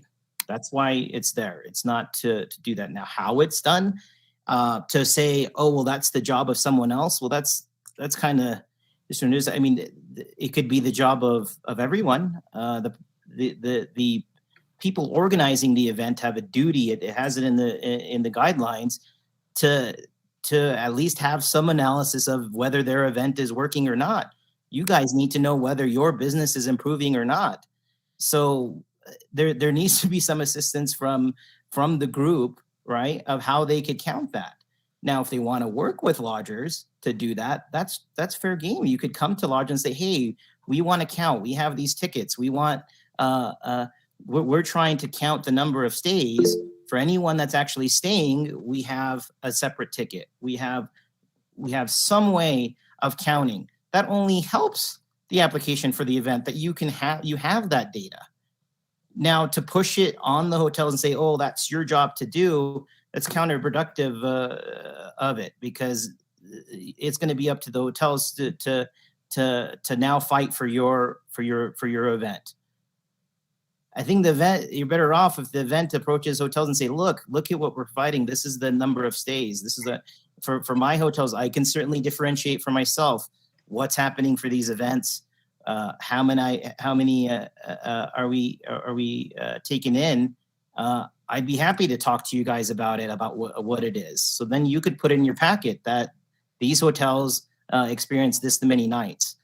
But to just discount it, hey, we don't have to answer it, we don't have to come up with mechanisms on how we would be counting this, I think is probably not a good practice for us going forward. We need to be working together on how that goes. That question is there for a reason. We were trying to, and over time, it would be great for us to promote events that provide good return on investment on our marketing dollars. Okay, that doesn't mean we can't have day use. That means that we don't have it for other uses. But what's the maximum use for our money? And Heads and Beds is one of the maximum uses for our money because it provides even more funding for marketing. Nancy's absolutely correct. We're not marketing the town as a whole. We haven't done it for years. We've been struggling to do it. I don't know if we're going to get to it in this meeting, but that's why it's also a new other business for a marketing committee and a marketing plan. We've been struggling for years to get an overall marketing plan for the town. You guys are absolutely right. There isn't. There should have already been things in place for you guys to turn to for this, as long as it was marketing to tourists. So I agree on that portion of it. But on the applications, those questions are there for a reason. A lot of them were derived from the handbook. That's why they're there. So I hope you guys see it as guidance and not hindrance, and so on. And again, this was a start to the process, because over time, the application process completely disappeared. I just want to remind you that we were starting to do it with event funding. You guys used the application for your campaign. That's fine. It enabled us to have this discussion and go over fair use and how we're going forward. All right. Is there any other discussion from anyone else? That was the end of my questions there. Is there any other discussion? Krutik? Go ahead. Chairman, if I may, we would like to propose a new budget of $21,470 in lodgers tax funding. This will delete the banner program. It will delete the cash mob, and it will delete any of the local advertising line items.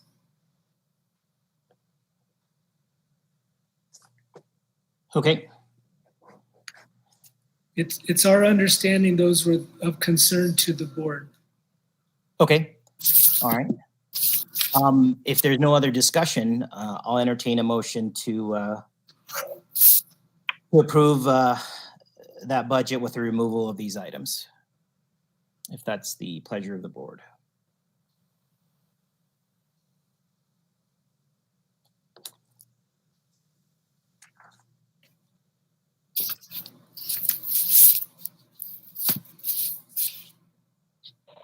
Okay, a motion to pass.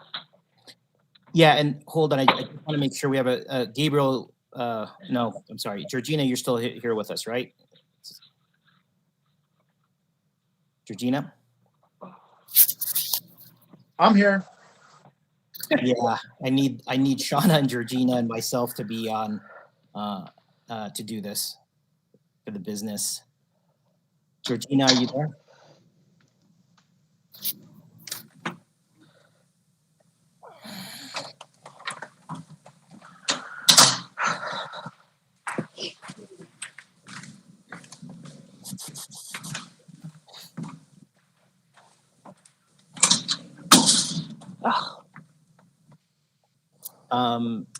Christina, can you see if you can get a hold of Georgina?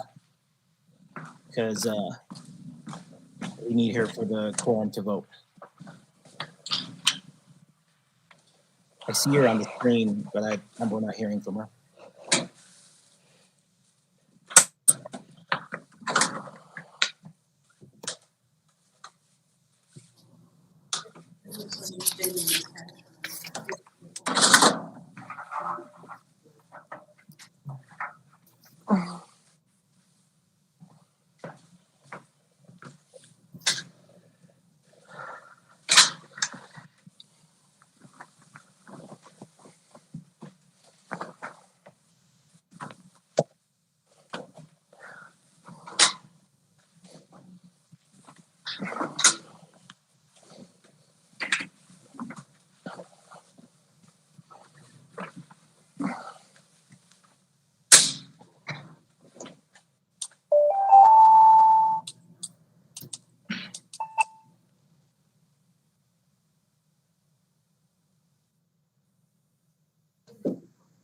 I just got off the phone with Georgina. She's been having, I guess, poor connection. She's been trying to speak, she said, for the last 20 minutes, but she hasn't been able to.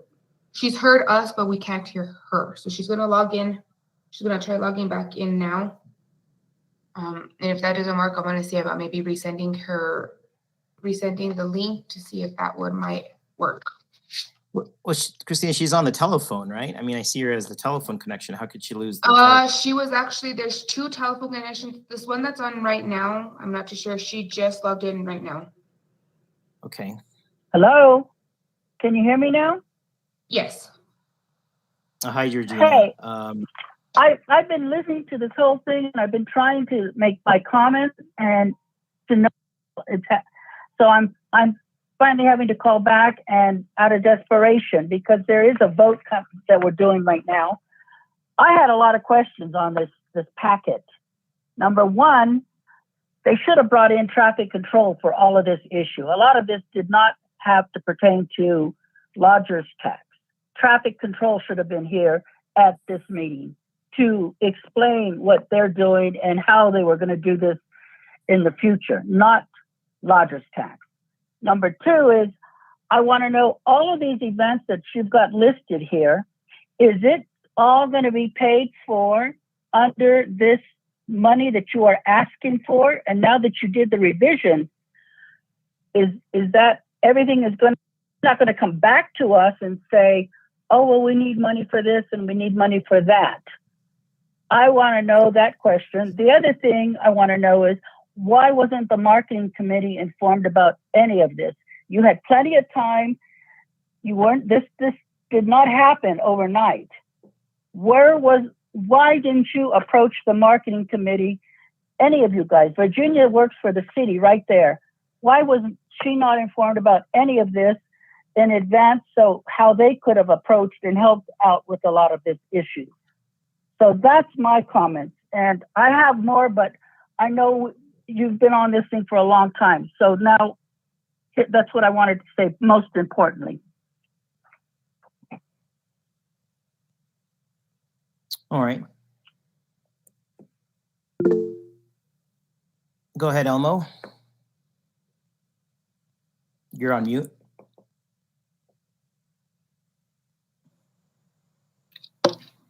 Chairman, did you want me to respond to Georgina's questions? Yeah, she's a member of the board. So yeah, of course.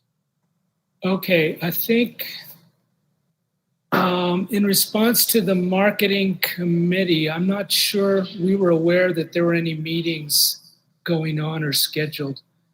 I believe there was one 2 weeks ago that didn't meet, that was canceled. So we weren't aware there was any regularly scheduled meetings of the marketing committee that we could have presented this to. Yes, there were. They were marketing committee meetings, and it was not canceled. And why wasn't a phone call made to the city on this? We talked to the city. She's a city employee. She is a marketing committee. Why are we not utilizing this? We actually did invite Bill Hendrickson and Virginia to one of our meetings. I believe it was the third Friday in September. And it was at that meeting that both Bill Hendrickson and Virginia presented to a group of about 20 merchants. They did not mention that we should go to the marketing committee. They, in fact, advised us to approach lodgers tax for funding support. You mean Mr. Hendricks advised that? Well, Mr. Hendricks is now gone, and it's still, I still don't understand why was not the committee informed about anything. There are marketing committees. It is on some, you can get Virginia on the line right now, if you'd like, to explain how she puts out the information on the marketing committee meetings. And I'm pretty sure they're the same as the city and lodgers tax meetings. They're posted. But you could verify that with her as we speak right now. I would like to verify that. Oh. Because we did meet. Bill and I did meet with the Las Vegas First Committee. And I did propose to do a marketing campaign for the entire city for the entire winter, which would cover vinyls that go over the street closer things for Bridge Street, the downtown area.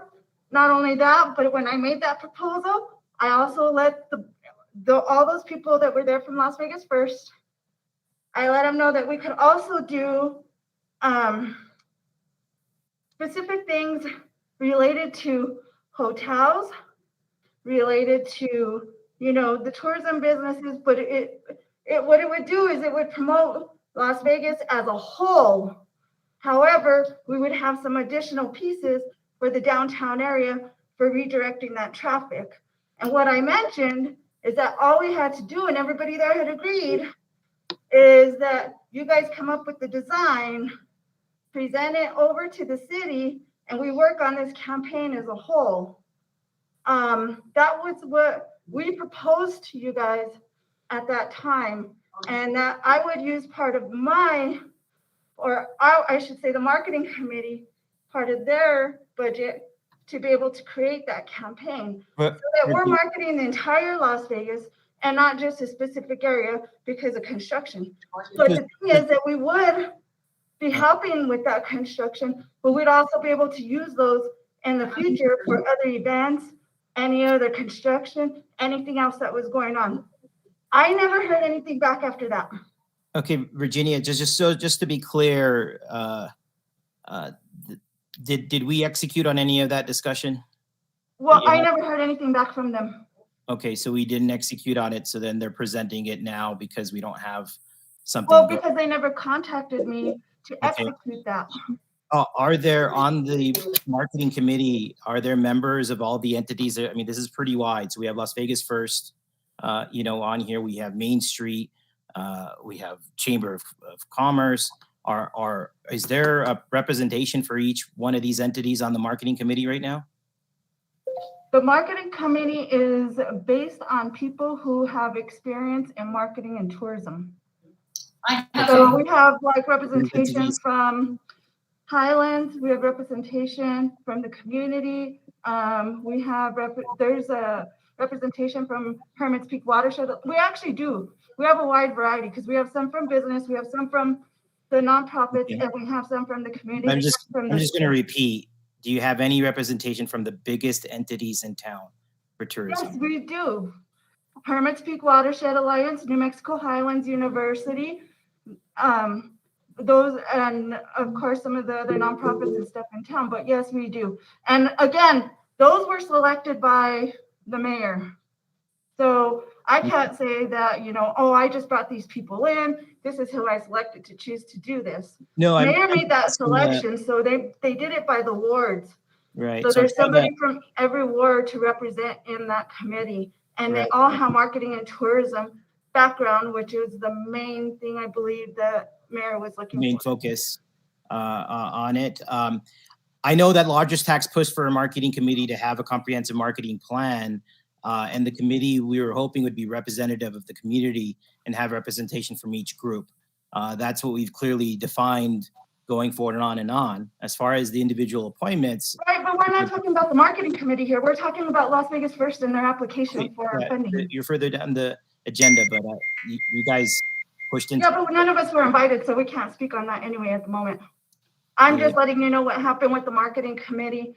I mean, not the marketing committee, myself as an employee and Bill for the marketing of the entire city, and with the meeting we had with this group putting the application. Absolutely, but I'm trying to identify the breakdown of what's happening, and I think we've gotten to it.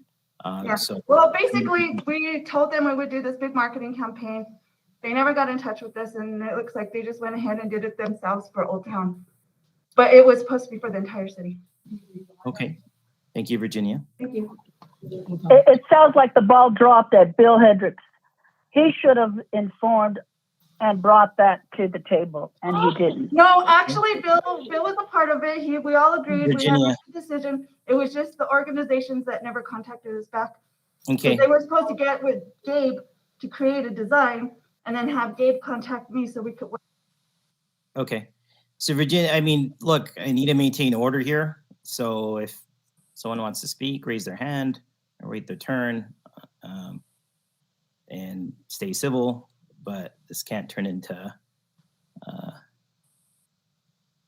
So moving forward, we almost had a motion. We're at this business item of approval with removing some of the local items. If I have a motion for that, we can go forward with voting. If there's any other further discussion on this item, I will entertain that as well. Before you make that motion to entertain, I want something added to that they contact the marketing committee and work with them and utilize the city's marketing. Okay. So I would like to make a motion to pass, but it doesn't go unnoticed that yes, of course there's loss of business on Bridge Street, of course, but it doesn't mean the rest of the town isn't suffering right now. Tourism has fell off a cliff for everyone, and I'm all about. I mean, I'm making a motion to support all of this, but let's just not be living in this false reality that it's only happening on Bridge Street. It's everywhere right now. So I think we do need to get our stuff together and get this town marketed better. And but for the meantime, I think we should just pass this. Bridge Street's really in desperate need right now. And I think, frankly, they should get more money. I don't know where, but I'm in full support of it. And Shauna, is the motion with the adjusted budget that Nancy pointed out, and Cindy? Yes, motion to pass with the adjusted budget. Okay, so we have a motion on the floor. Do I have a second?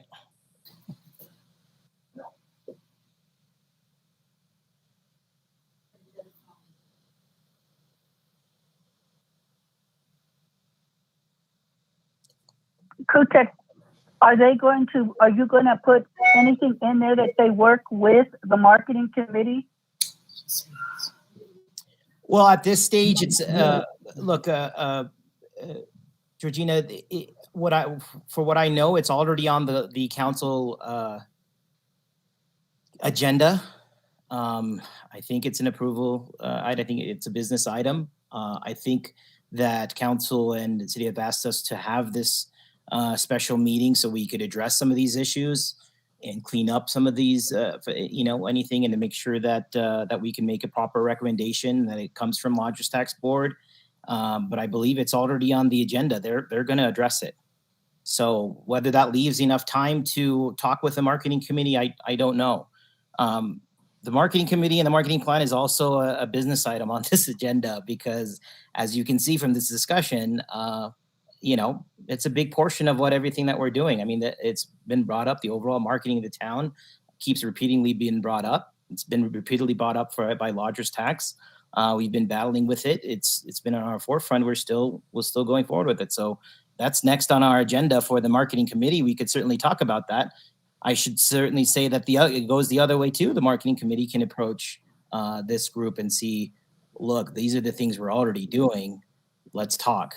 I still think there should be fair representation on that committee. I thought the best use of it is having the combination of those professional qualities in marketing, but also having the input from everybody in the community, and to have their say and input is important. So whatever those cases could be, I didn't want to turn this into an argument. We need to work towards that communication and working forward. We set up a committee for a reason. It's to involve everyone. It's to be transparent.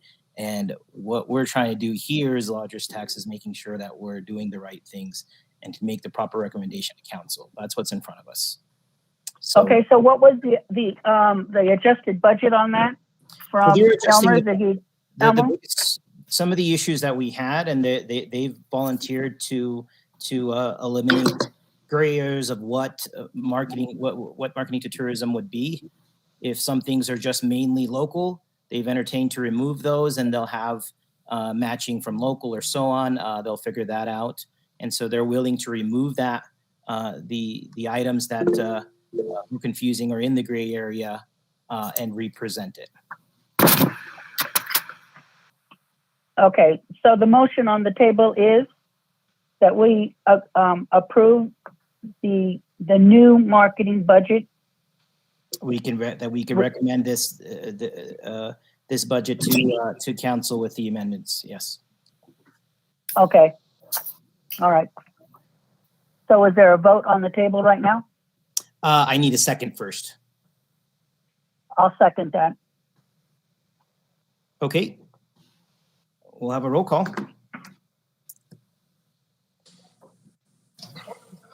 Shauna Sandoval, Yes. Georgina Ortega Angel. Yes. Okay, motion passes. Okay. Thank you everyone for presenting. Nancy, Elmo, Cindy, if I mention anyone else, again, I think it's a start. Lodgers Tax is going to be continuing to move to improve application processes. Hopefully there's applications for larger campaigns, but it's building towards the ability to work together and to know the process so that we're using our energy towards actually advertising, marketing, and promoting tourism in the city of Las Vegas. I had a few questions, whether from Cindy or Elmo. Go ahead before we move on. Chairman Bacta? Yep. First of all, thanks to the board for your support. We really appreciate it. Just a procedural question. How do we go forth now with the revised budget to get it to the city council? Our recommendation of what we passed was the budget that you presented with the amendments that you would say with removing the items that we had trouble identifying as tourists. Again, that'd be our recommendation. That's what you would present to council, and ultimately, again, just repeating it, we've made a funding recommendation. That's what we could do. Council ultimately decides on what they would like to fund it. Okay, so just to be clear, our budget figure, our revised budget figure is $21,470. Okay. What we motioned for today was the amended budget with the removal of those local items. In the motion, it doesn't sound like there's a specific amount for the budget. Okay. Great, thank you. Go ahead, Cindy. Thank you, Crew Tick. Cassandra has already contacted me that if recommendation goes forward from your group today, that I forward a revised, edited budget. So I can do that with Elmo and Nancy, and that amount will be $21,470. So I'll send that to Cassandra, so it'll be on the agenda. Okay. All right. Thank you for everyone being here. We can, if there's no other discussion, I'll move on to new and other business. And that is marketing committee and marketing plan.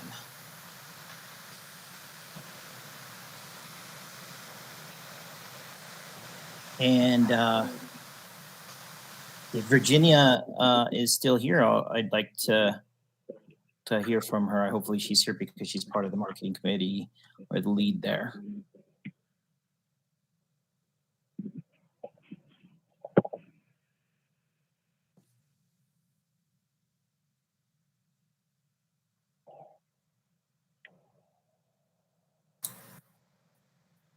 Mr. Bacta, this is Leo Manstas. Yeah.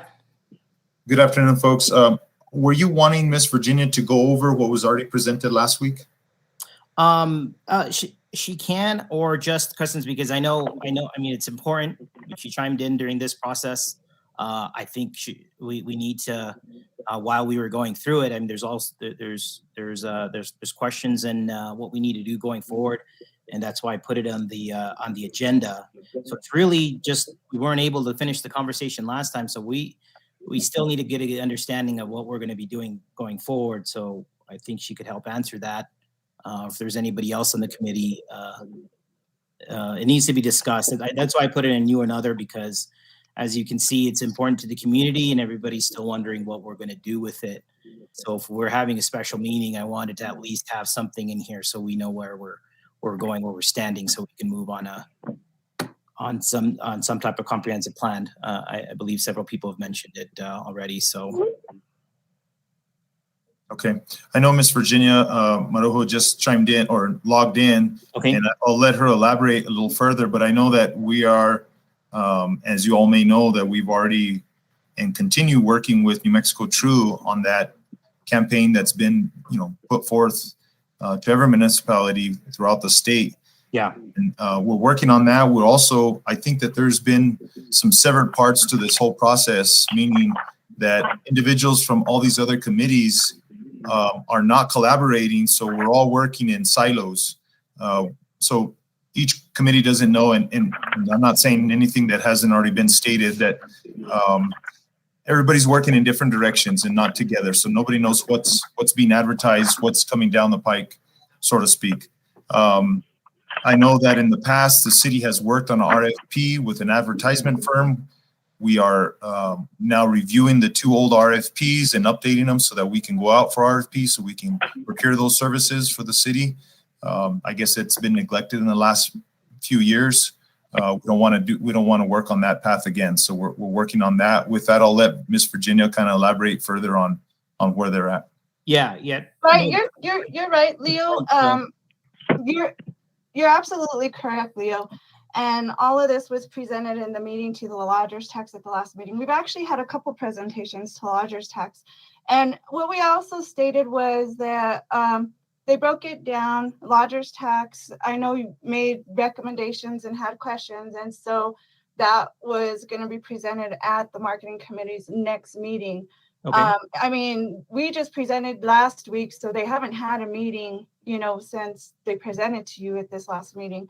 But I know they did have questions, and they also invited you guys, to attend that meeting so that you can be a part of the process if you want, or at least, bring your recommendations at the beginning of the meeting, and then they can work them out through the rest of the meeting. So We've invited you guys several times, so we're inviting you again. We would love to have the lodgers tax give us those recommendations and that information. So did those invites go through Christina and there were lodgers tax was formally invited?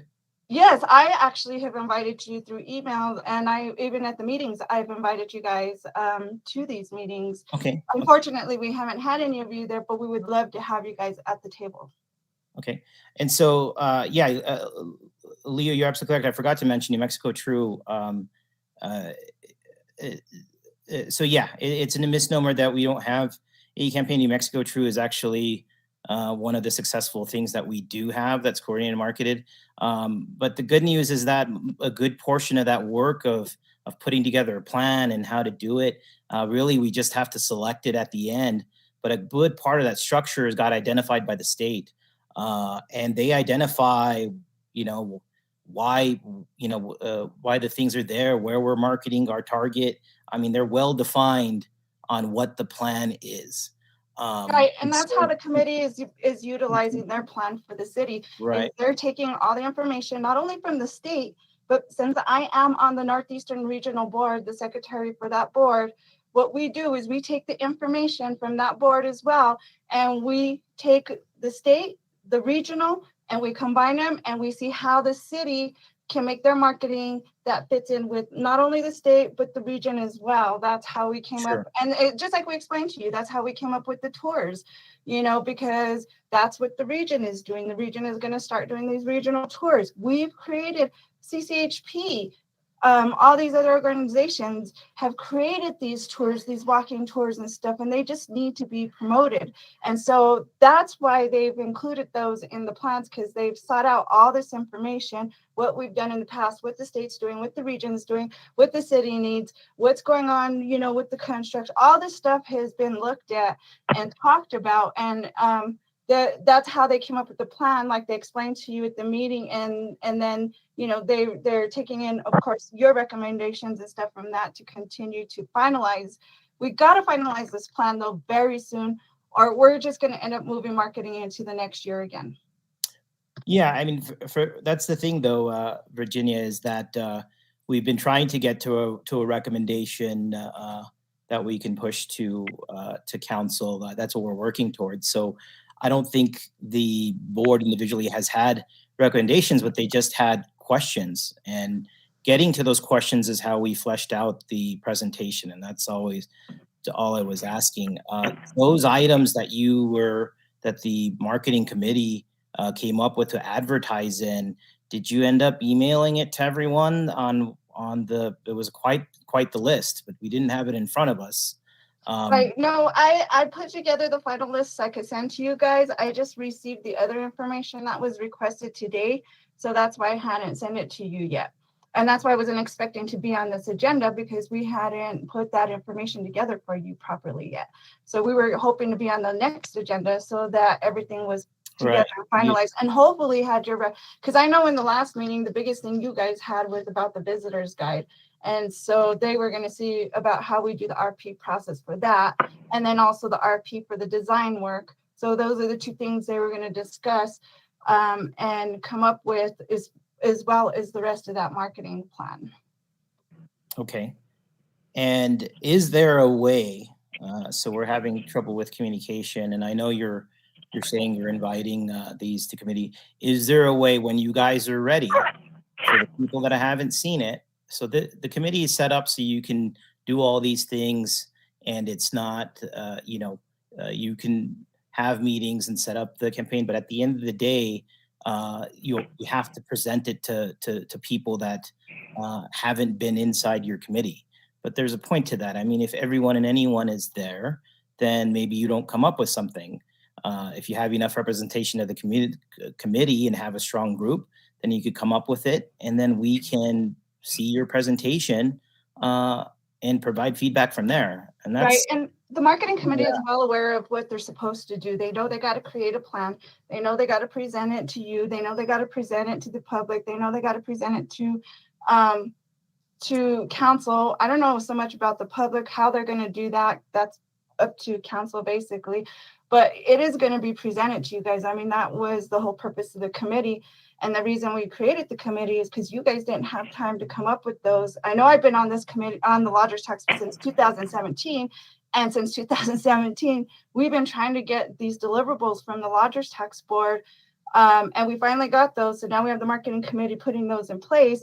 And we're hoping now that having the marketing committee and having the lodger's tax will finally get that in place, because we hadn't been able to do that in the past. So you've been, you've been for at the city since then, but maybe not always in the same position, maybe shifting. No, I've been in the same position. I just Okay. took on interim for about, I think, 10 months, but I've been in the same position since. And then I was part of the marketing. You know this, Kritik. I was with you guys in the marketing since 2015. I mean, since North Star. Right. So that's the last time we had. So we, at that point, we had a marketing committee then, and that's why we brought it up again. Is that that was a good group that was representative of the entities in town that also had marketing background, and so it was good for those decisions because the entities felt like they had a voice in the game. So that was what I was hoping would happen, because it helped with communication. Each group was on the committee, and so they knew what was happening as far as that campaign at that time. And so that was my hope for this committee as well. Well, we just have to give them a chance. I mean, they're all new to you. None of you guys really know each other. They're new. They've only had a few meetings, and they've accomplished this much in just those few meetings, you know. Right. So we got to give them the opportunity to finish it off. It's a little disingenuous as far as the Lodgers Tax Board has been asking for some time. We're all volunteers, but the execution portion of it, again, you know, lies with the professionals. So a good portion with the city and a good portion of who we'd contract out with. Unfortunately, we haven't gotten to that point. I do appreciate the marketing committee. Most of those guys are volunteers, so they're helping us with the construct of this, but ultimately they're not paid to do this. They're volunteers. But the few people that are paid for, and then when we get to the point of we find somebody through an RFP or so on to pay for it, they're supposed to be doing the heavy lifting, and we haven't gotten there in so many years. Alan, you had a question? Right, and I understand that, and I understand the frustration. I have the same frustration, but like I said, we have to give this committee a chance because they just started. I'm sorry, we're trying to have a Lodgers Tax meeting here. Kritik, can we get on to the agenda, please? We're 2 hours into this meeting. Okay. We are on the agenda. We're talking about the marketing committee. The Lodgers Tax Board is not responsible for and cannot put out RFPs or anything else. We can't do that. All we can do is recommend to the city how money is accumulated through Lodgers Tax should be spent. That's all we can do, and it has to be tourism. That's it. Right, and we've been asking that from the Lodgers Tax Board for a while. We didn't get a list of deliverables. Yeah, we're having the marketing committee do that. So I mean, I'll repeat what I said earlier, and sorry to digress, but we need to get to that point. We've been asking to get to that point that we can make a recommendation. So far, we haven't seen it. Alan has chimed in there as well. We've been. This is the struggle that we've had. There are clear things that we can approve and go forward, but Alan put the focus back. You're correct. Ultimately, the Lodgers Tax Board is making recommendations for expenditures to council. We haven't gotten to the point that we can recommend a marketing plan to council to spend money on a marketing plan. Yes, we've set it in a budget, but we don't have a plan in front of us that we can approve and recommend to council. That's it. That's what we're working towards. I'm hoping to have that in the future. About chances and everything. We want to give everyone a chance, but at some point we need to get things executed on. We do have entities in town that are looking for things and seeing that, hey, we don't have other avenues besides New Mexico True going forward. So at some point we need to start executing. And so that's why we keep having it on our agenda for Lodgers Tax. We want to keep it there, but we just need to get to a spot where Lodgers Tax can recommend something. So as soon as you can, if you can send whatever spending that you had for the plan that you were going to send to the board, if you can get that done, if there's any other presentation items that you can so that we can approve a marketing plan from the marketing committee, please send that. Please arrange with us for when we can also have a meeting to address just this. It doesn't have to be January. We could set up a special meeting just like this. So let us know when the committee is ready to go. So Okay, so I'm gonna invite you guys again for the November meeting. We are having a November meeting. It did get moved. I will send you an invite. And again, you guys are more than welcome to attend that meeting. So you could give your recommendations during that meeting. If you have any recommendations, anything else that you want them to look at prior to their meeting, I would say go ahead and email Montana that information. She could send it to me, or you can send it directly to me. I'd be happy to give that to the marketing committee so they can look it over. Okay. All right. Any other discussion on marketing committee marketing plan or concerns?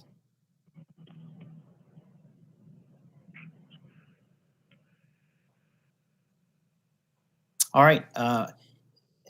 Hopefully, again, I'm hoping everybody can communicate together in a positive fashion.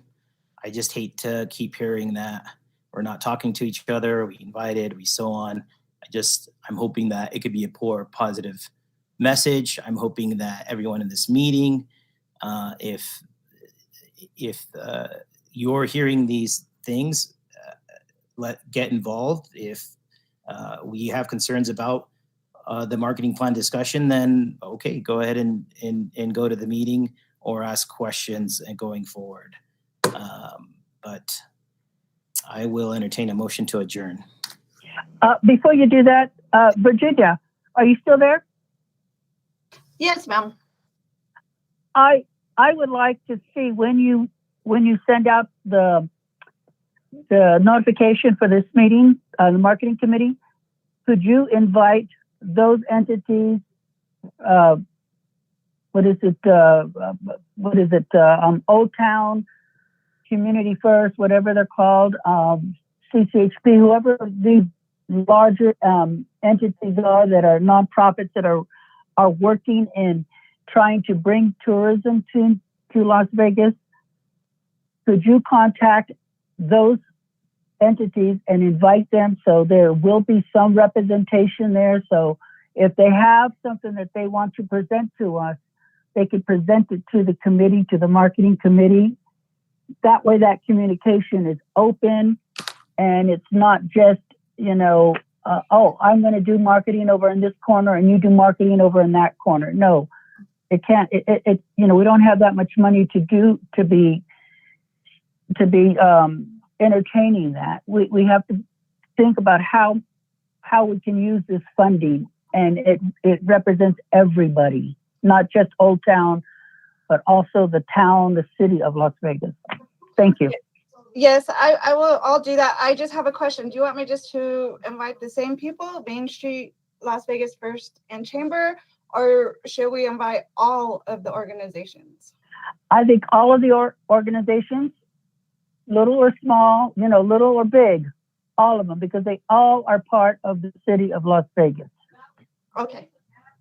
So look, just to be clear, for the Lodgers Tax Board, at the end of the day, and I don't want this to make you feel like the collaboration needs to happen so we can make a recommendation for funding a plan.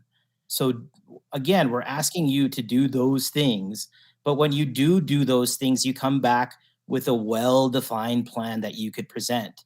If it has holes in it, as in everybody wasn't involved, or we have questions on what, where, and when, it's not a clear presentation, then that becomes harder for the Lodgers Tax Board to recommend funding for going forward. So right, and I'd be happy to do that. We'll get all these people together, and again, you guys are invited to come as well. And then once we get it all together, we'll present it to the Lodgers Tax, and we'll try to do it in a fast way so we're not repeating what happened in Lodgers Tax in the past. Right. I needed to be correct is that we're not, the reason the whole committee was set up in the first place, we're not here to, and Alan's right, we're not here to construct that plan. We're here to recommend funding to the board of Lodgers Tax Funds. And so if we want to be able to recommend a plan, we just need to be able to have a clear presentation for it, again, executed with with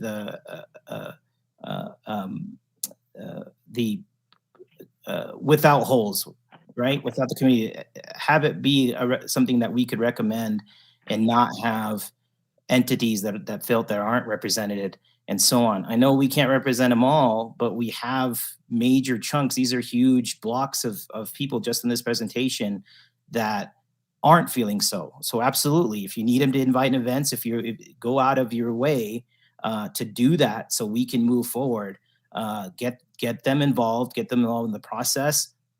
At the end of the day, I think the Lodgers Tax Board needs a plan in front of them that they can approve and recommend to council. I'm just going to repeat that again. If we can have that soon, call a meeting for us. I'll call a special meeting. It doesn't matter for the quarterly. We will do it if you guys are ready. So I'm hoping that's what we can accomplish.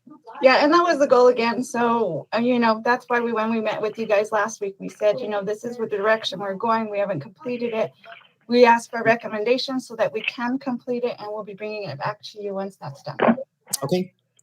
All right. If there's no other discussion on that, then I'll entertain a motion to adjourn, or if there's another comment, I'll entertain that. I just have one question. One recommendation, that next time you guys put them on the agenda, that you invite at least the chair to speak. Who on the agenda? The marketing committee, because you had them on today, but there was nobody to speak. I just happened to be here, so Okay. Yeah, it's an accelerating meeting, but yeah, for sure. I didn't realize that was happening, but with accelerated process, these are some of the things that happen. But of course, we would like that for you to happen next time. I want to assume that you're part of the group. Yeah, well, I just would rather have the chair speak rather than me. I'm the staff. I help them run the committee, but they actually run they run their committee, just like you and Alan. How you get them on. Okay. So I prefer that they present their work. Okay. So next time, and for agenda and so on, if this is that's kind of the ambiguity going forward. But it seems like you should be well involved in Lodgers Tax and marketing. So that communication maybe between you and Montana with this group should happen going in the future. So I'll keep that in mind and chair to make sure to mention, has Virginia been contacted for what's going on with Lodgers Tax? So I'll do that. Okay, yeah, not just necessarily Lodgers Tax, just if you put us on the agenda, we're aware. Okay. All right. Any other discussion?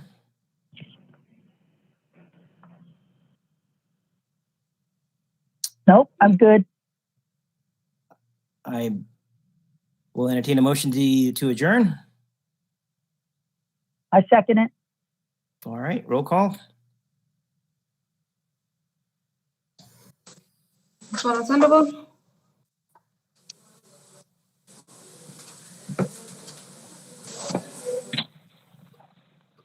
Oh, yes, me. Yes. Alan Ayfield, Yes. Georgina Ortega Angel, Yes. Gabriel Garcia. Aye. Okay, meeting adjourned. All right. See you next time, everyone.